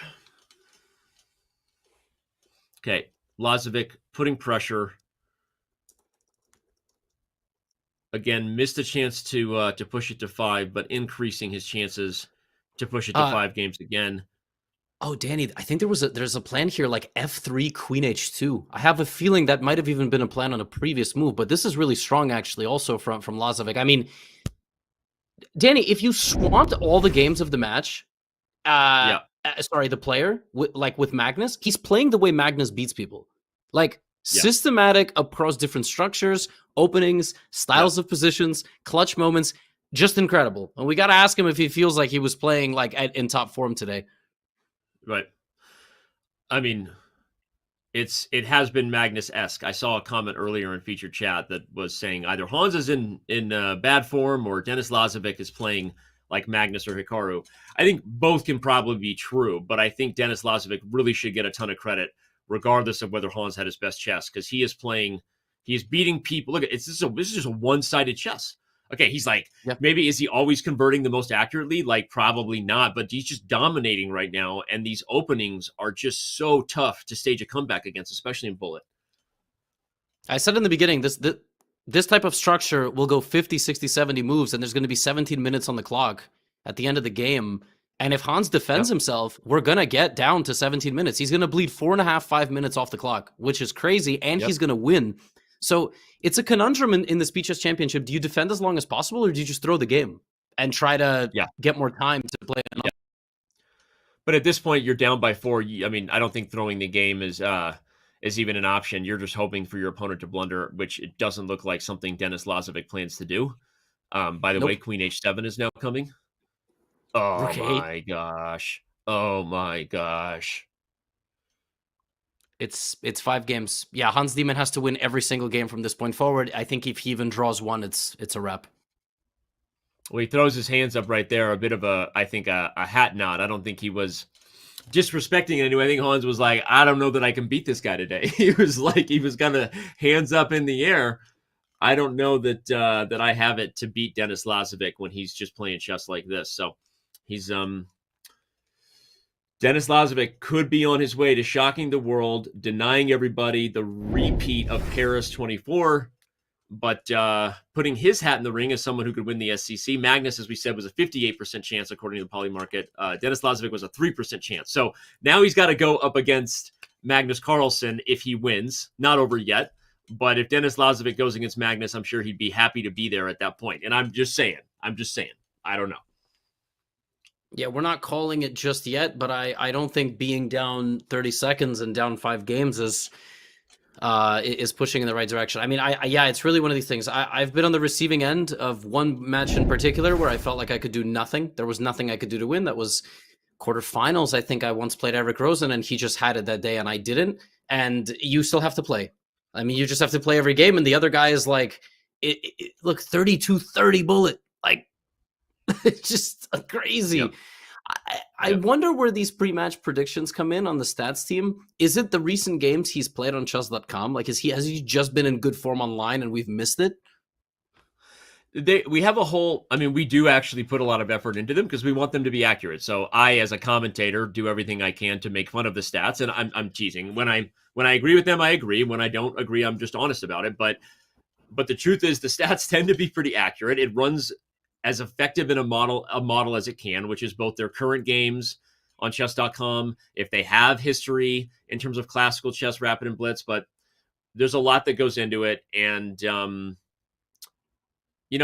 I don't know.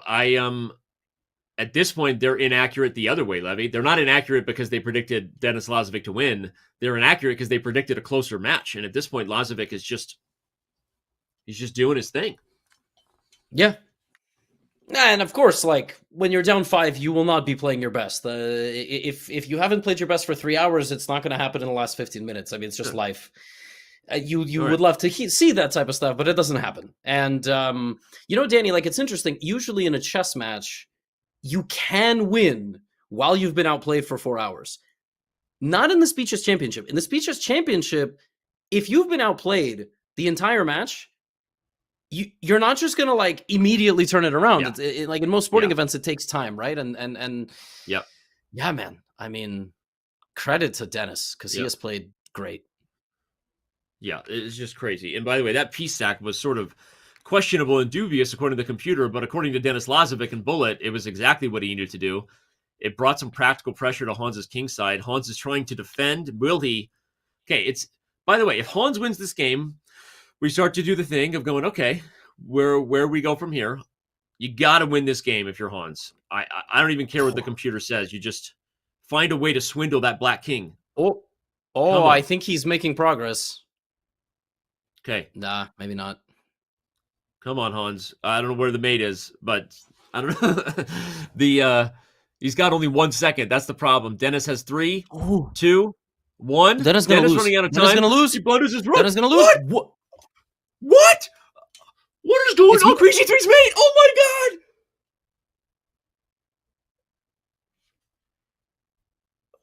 They missed it twice, Levy. The mate was on the board twice. We got to show that. Crazy. I don't even know that we need to show it. The mate was on the board twice, and they both missed it. Yeah. It's that's the kind of match, you know. Like I said, it's not even about flipping a switch to playing better. It's also about being lucky, and the ball does not bounce in your direction on days like this. Yeah. Brutal. And just to be very clear, I am not rooting for Hans Niemann overall. I'm rooting for a close match. This Speechless Championship has felt more lopsided than any in history. Like, a lot of matchups were not close. And so that's weird. You know, I want it to be close. And obviously it's exciting to see Magnus. You're not just saying this. You're not just saying this match has been lopsided. You're saying the SCC overall has had a lot of lopsided matchups. Just to clarify, I definitely felt like it this year more than others. I mean, if you look back historically, you had guys like Nojabek Nepo, 13-11. Grishuk last year had a match that was like a game decided. I don't know. And Danny, we didn't expect a rout. Like, this is Denis Lazavik's playing out of his mind. Because part of me would say I've been lucky that I called 2 of the closest matches with him on, but you're right. There has been a lot of lopsided victories, but who said that Denis Lazavik, Hans Niemann was going to be a lopsided victory? I mean, if the chess mafia were real, they would make sure it wasn't a lopsided victory. And probably, even though I am also not rooting for Hans Niemann, I mean, honestly, I thought the marquee matchup of Hans and Magnus was what we all were kind of thinking was going to happen in London. And so given how the bracket was shaking out and what we thought might go down as Hans being the favorite against Denis, I thought that was sort of what the script was calling for. So we are gonna have a different set of competitors there. And I'm kind of calling it. I hate to say that word, but unless Denis, this is 6 games with 12 minutes to go, he could literally run out the time and make it impossible for Hans to come back.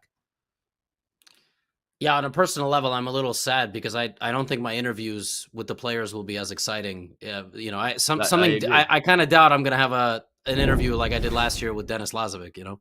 But I'm also being I mean, obviously the and I'm super excited for Denis. I believe in this kid. I've seen him and literally been watching him since he was very little. When he qualified his way to the Chess.com Global Championship, a couple of years ago, or actually it was our CCT finals. Like, you know, I think Denis is highly underrated and will be a very well-known house name before his career is said and done. So make no mistake.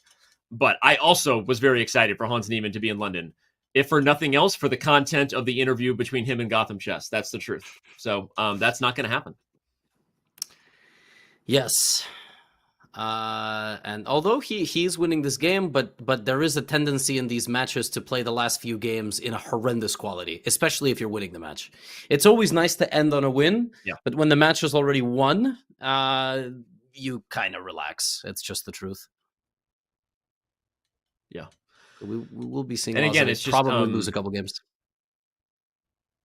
Yes, and right now Hans has a couple queens. Speaking of losing a couple games, this is usually the kind of games you lose. But Denis, note that he's not resigning for a reason.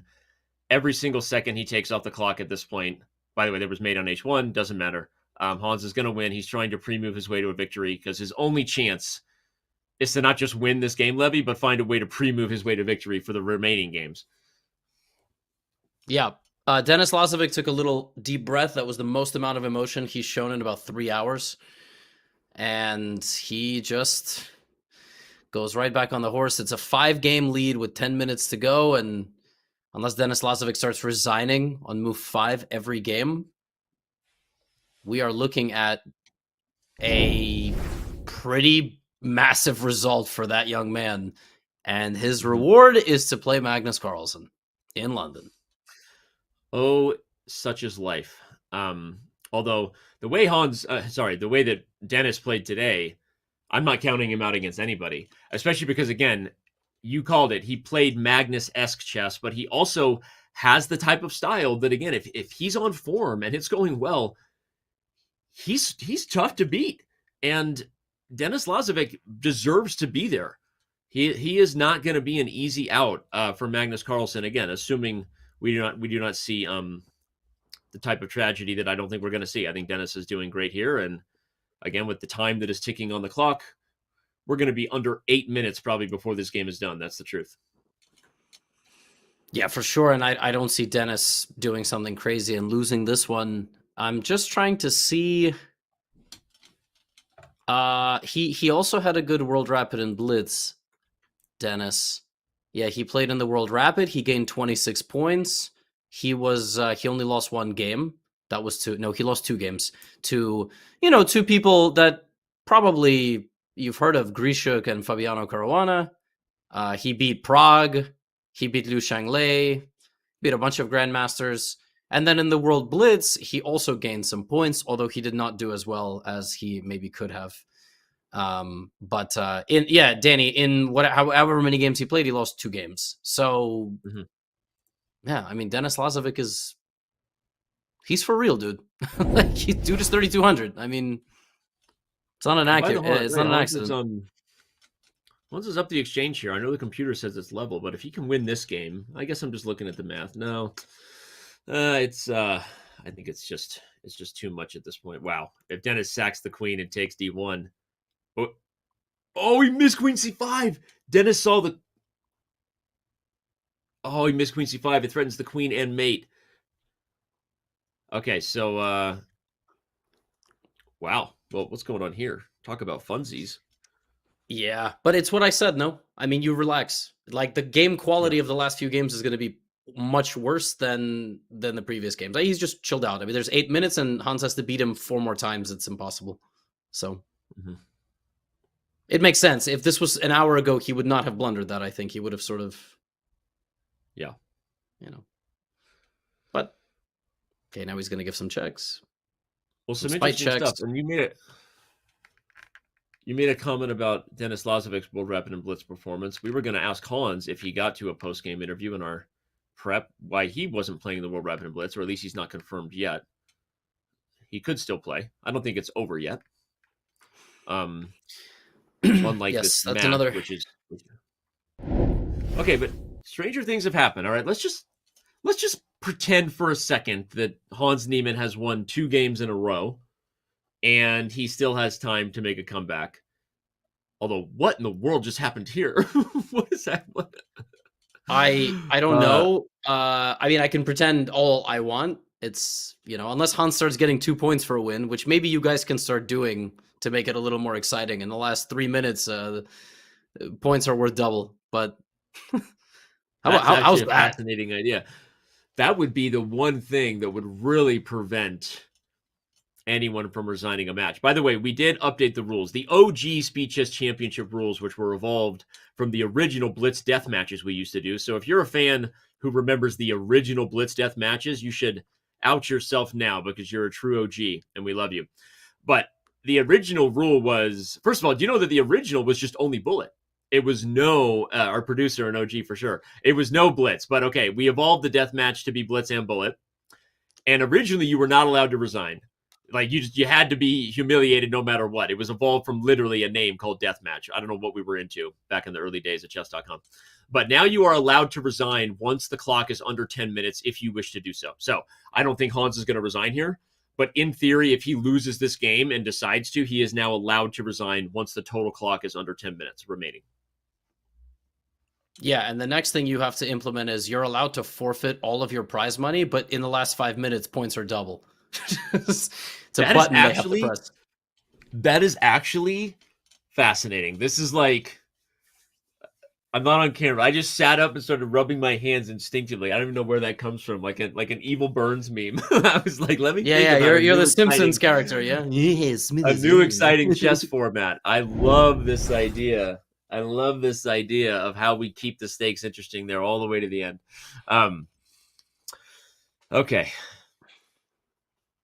Yeah, no, I mean, basketball has the same problem. And I know you talk to Daryl Morey a lot, and he's always like, when you're up by 30 and there's 10 minutes left, like, no one's going to watch, right? So you kind of need high stakes all the way. And so you can do first to X points. That's, that ends the match. But then the match is over By the way, instead of you just gave Daryl a shout out. He's been texting me on the side. So if he's still there, Daryl, say hi. But Daryl has been watching today. And Hans can just take the night. Hans can take E6. Oh, you didn't see it. No, but I mean, this is the way it's going. By the way, Rook F7 won a queen. Oh no, it did. Yes, it won a queen. Rook F7 was a queen. Yeah. And okay. Yeah. Well, that's pretty much it right there. Hans is not throwing in the towel, gonna throw down again, but now mathematically, I will officially not go back on that. It's just over because at this point, he's up enough games that even if he just let his own time run out, Denis Lazavik is dancing his way to London. Mark it down. What will happen in a matchup between one of the most talented, underrated, lesser known, but damn is he good superstars of the future in Denis Lazavik when he goes up against Magnus? I think it might be better than people think. We'll see. For sure. No, I mean, I think they played in the last World Rapid, if I'm not mistaken. Also, Denis and Magnus played a very tense match in Toronto. I mean, I was there. I can't remember if it's 2022 or 2023, but it was one of those finals. And I'm sure Magnus has enough experience playing against Denis. And Elephant never forgets. Liri li la ri la, little Italian brain rot for you. And I don't know. This is the part of the commentary where everything just degenerates. I'm sorry. I was following you for a minute, and then you anyway, but it was good. The Italian. You speak Italian? No. I do not. It's just popular memes. We don't have to uncover it now. I prefer we don't. We just Danny, we already have dying reputations as commentators, and I think we don't want to bury them further. I think we did a pretty solid job today. I had a great time either way, and I think the chat did too. Some of them will be honest and admit it. Others will pretend they didn't have a good time, but they did stick around no matter what. And the Speed Chess Championship continues to deliver with amazing games and matchups, and I'm excited for London. I'm surprised not just by how this ended, because it won't be Hans Niemann, but I'm surprised in how it ended. And Denis Lazavik has made a name for himself today, ladies and gentlemen. And yes, the final score is going to be bigger than it felt, but Levy, the truth is, Denis was just undeniably the better player today. Yeah. He had like 2 bad moments in 3.5 hours. Folks, if you want to take your chess to the next level, make 2 mistakes in 3 hours and then let's talk. I mean, he really he played great. He played dynamic positions. He was clutch defensively. He did his thing when the position was suited to him. And just shocking. Well, not shocking. I mean, that he's capable of such a thing, but I did think that Hans was a slight favorite.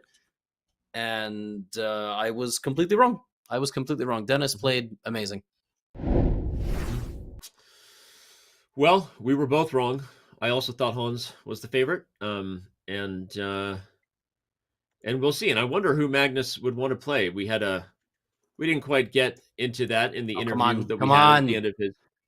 Come on. Of course, he prefers to play Lazavik.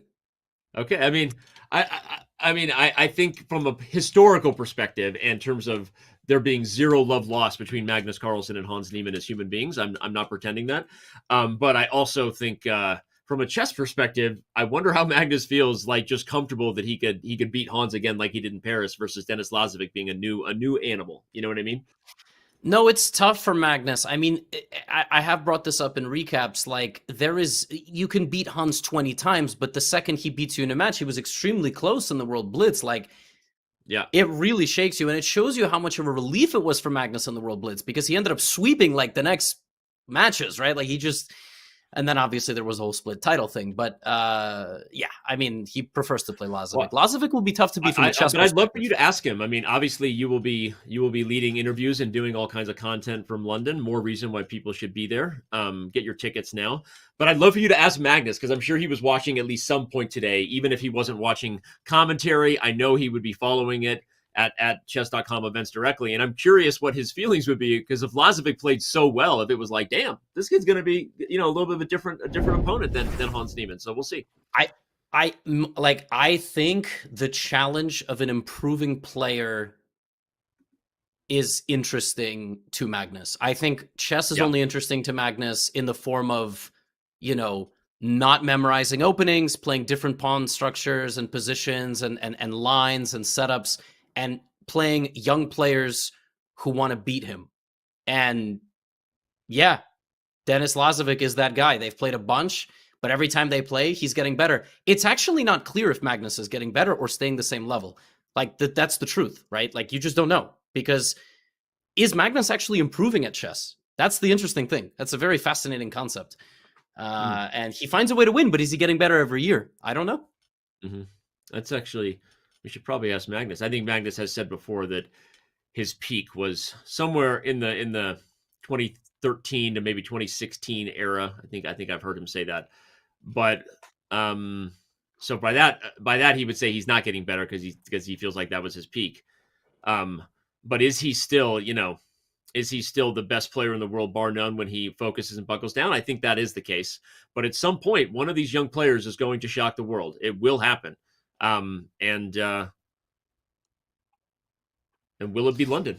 We'll find out. Right. Hans and right Niemann, on cue, I was just going to say we have about 2 or 3 games, as we've talked, just atrocious quality, looking like just the boys are ready to haul it in, and Hans wins the last game of the match. But Danny, it's over. Denis Lazavik with a rout in the last quarterfinal.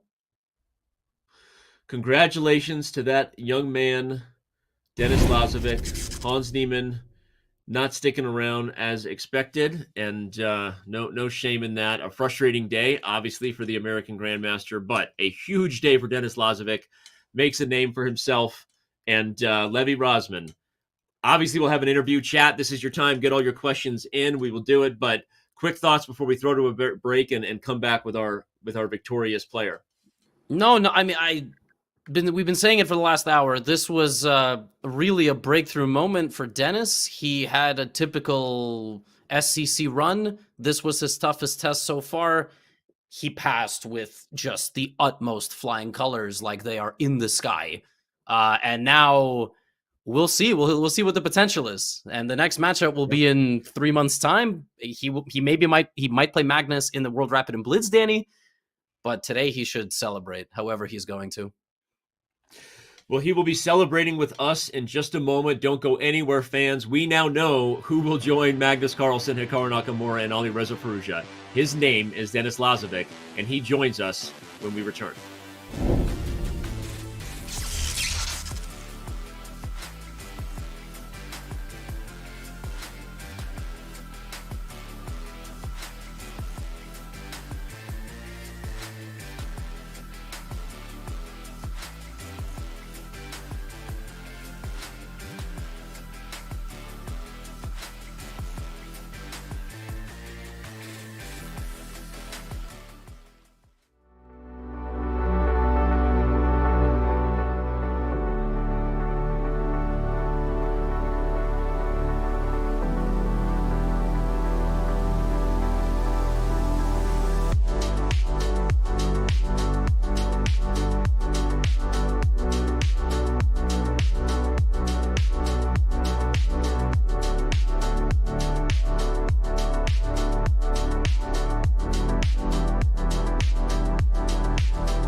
fourth and final player punches his ticket to the Speed Chess Championship live finals in London.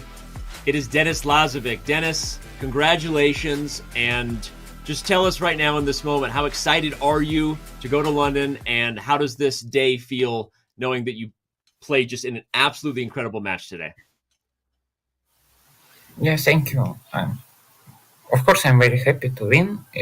Surprisingly, he played quite badly, I would say, and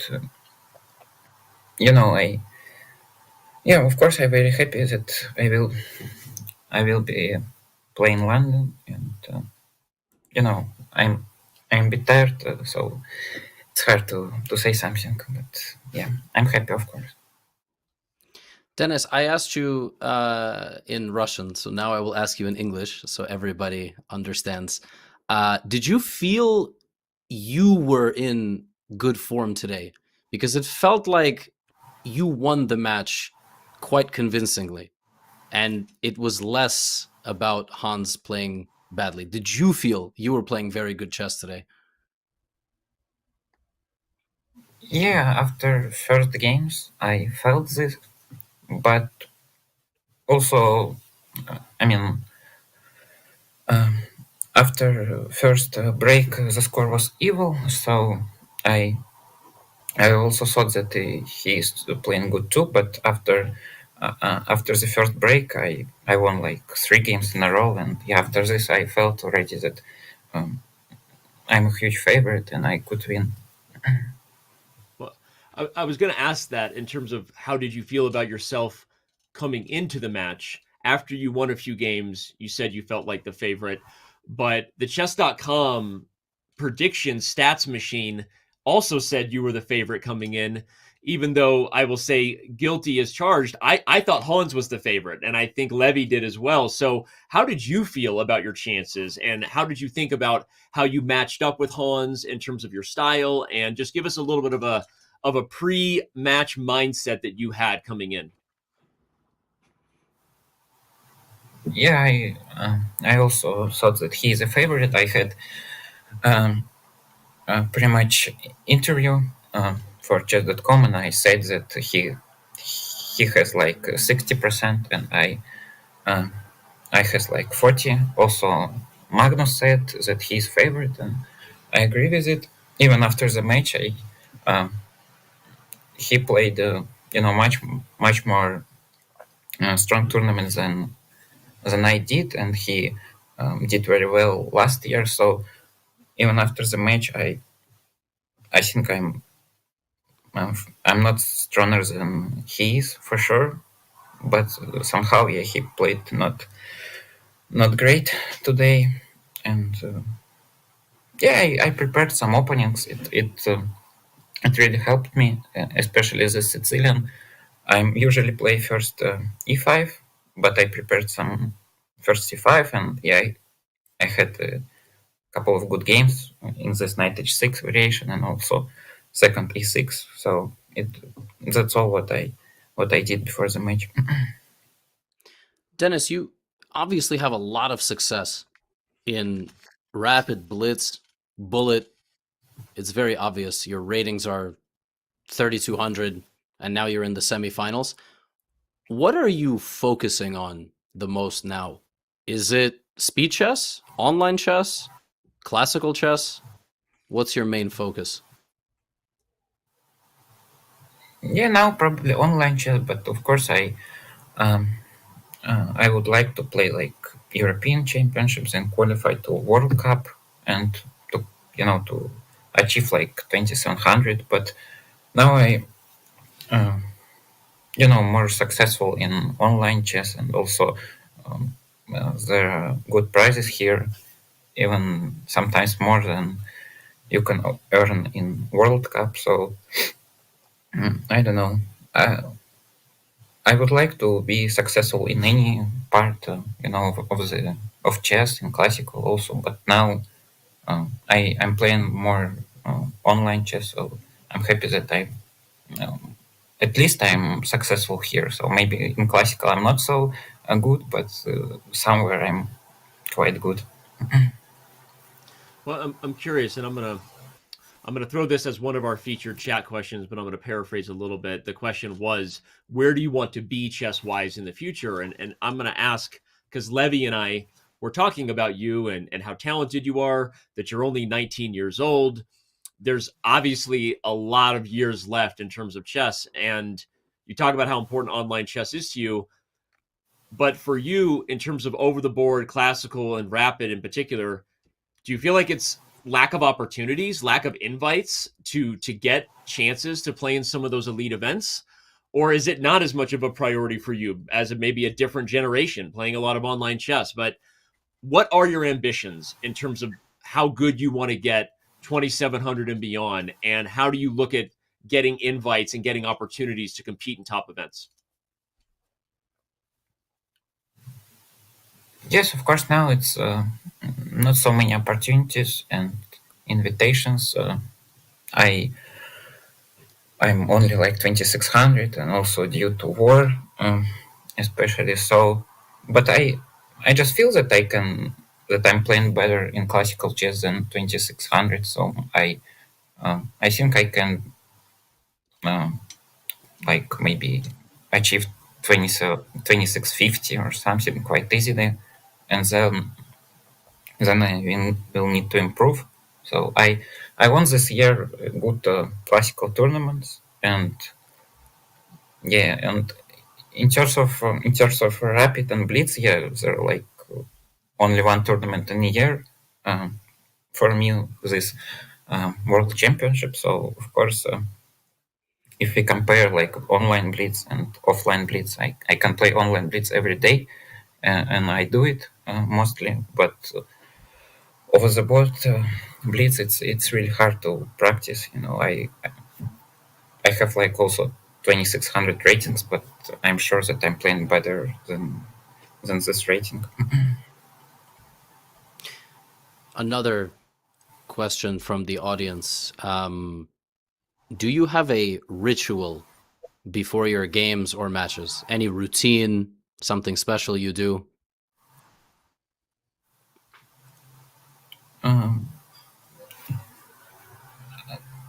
I played like a couple of blitz games today and solved some puzzle rush.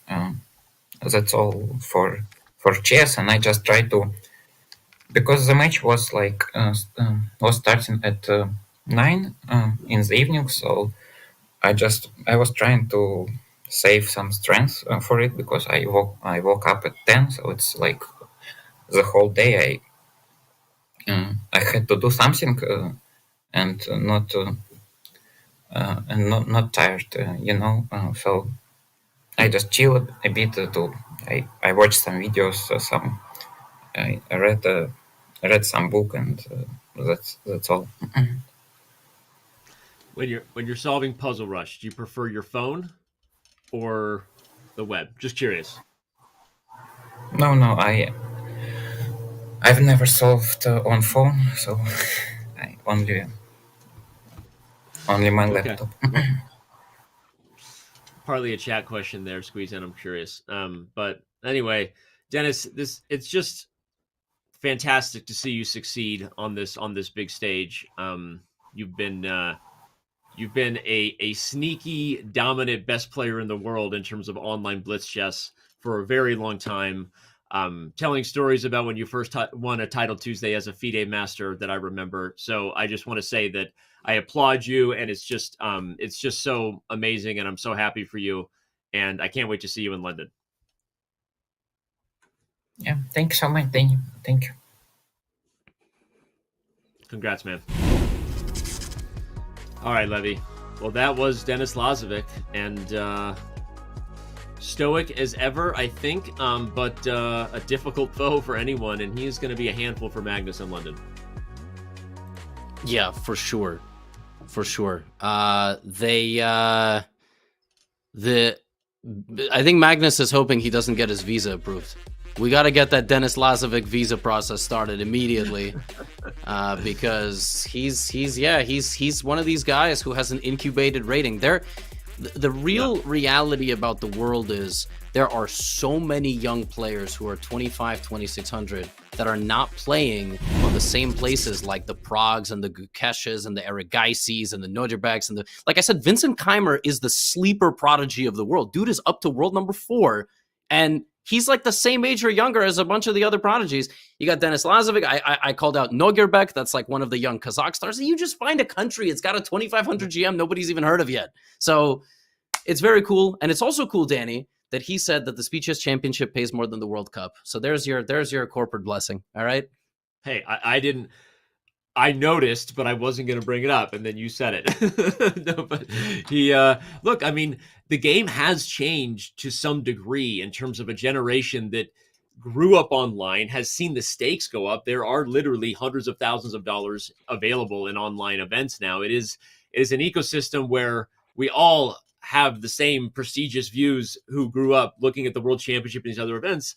But, there's a lot of young players who are excited to be here. They get a chance to play the best players in the world for lots of money. So it does mean a lot to them. And that's super cool to see. And yeah, man, I guess the next time I'm going to see you as far as commentary goes will be in London. That's going to be amazing. I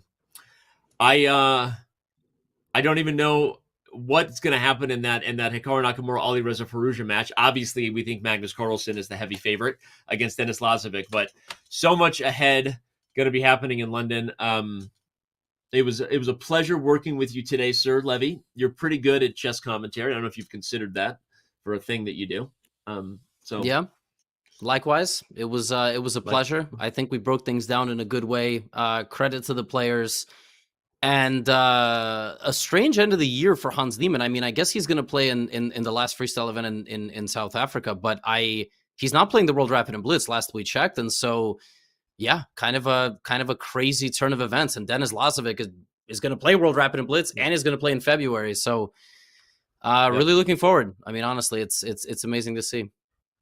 I can't wait to see it. And we are going to see a transition of all of these names. I won't rattle off all the ones you already listed. At some point, they will be the best players in the world. And you will have more time with people like Magnus and Hikaru and others, maybe joining us for commentary, knock on wood, hopefully. So what's going to happen? When will we see those players start to send the biggest names in the game home? Will it be London? The World Rapid and Blitz, as you said, is going to be an exciting one as well. So, all right.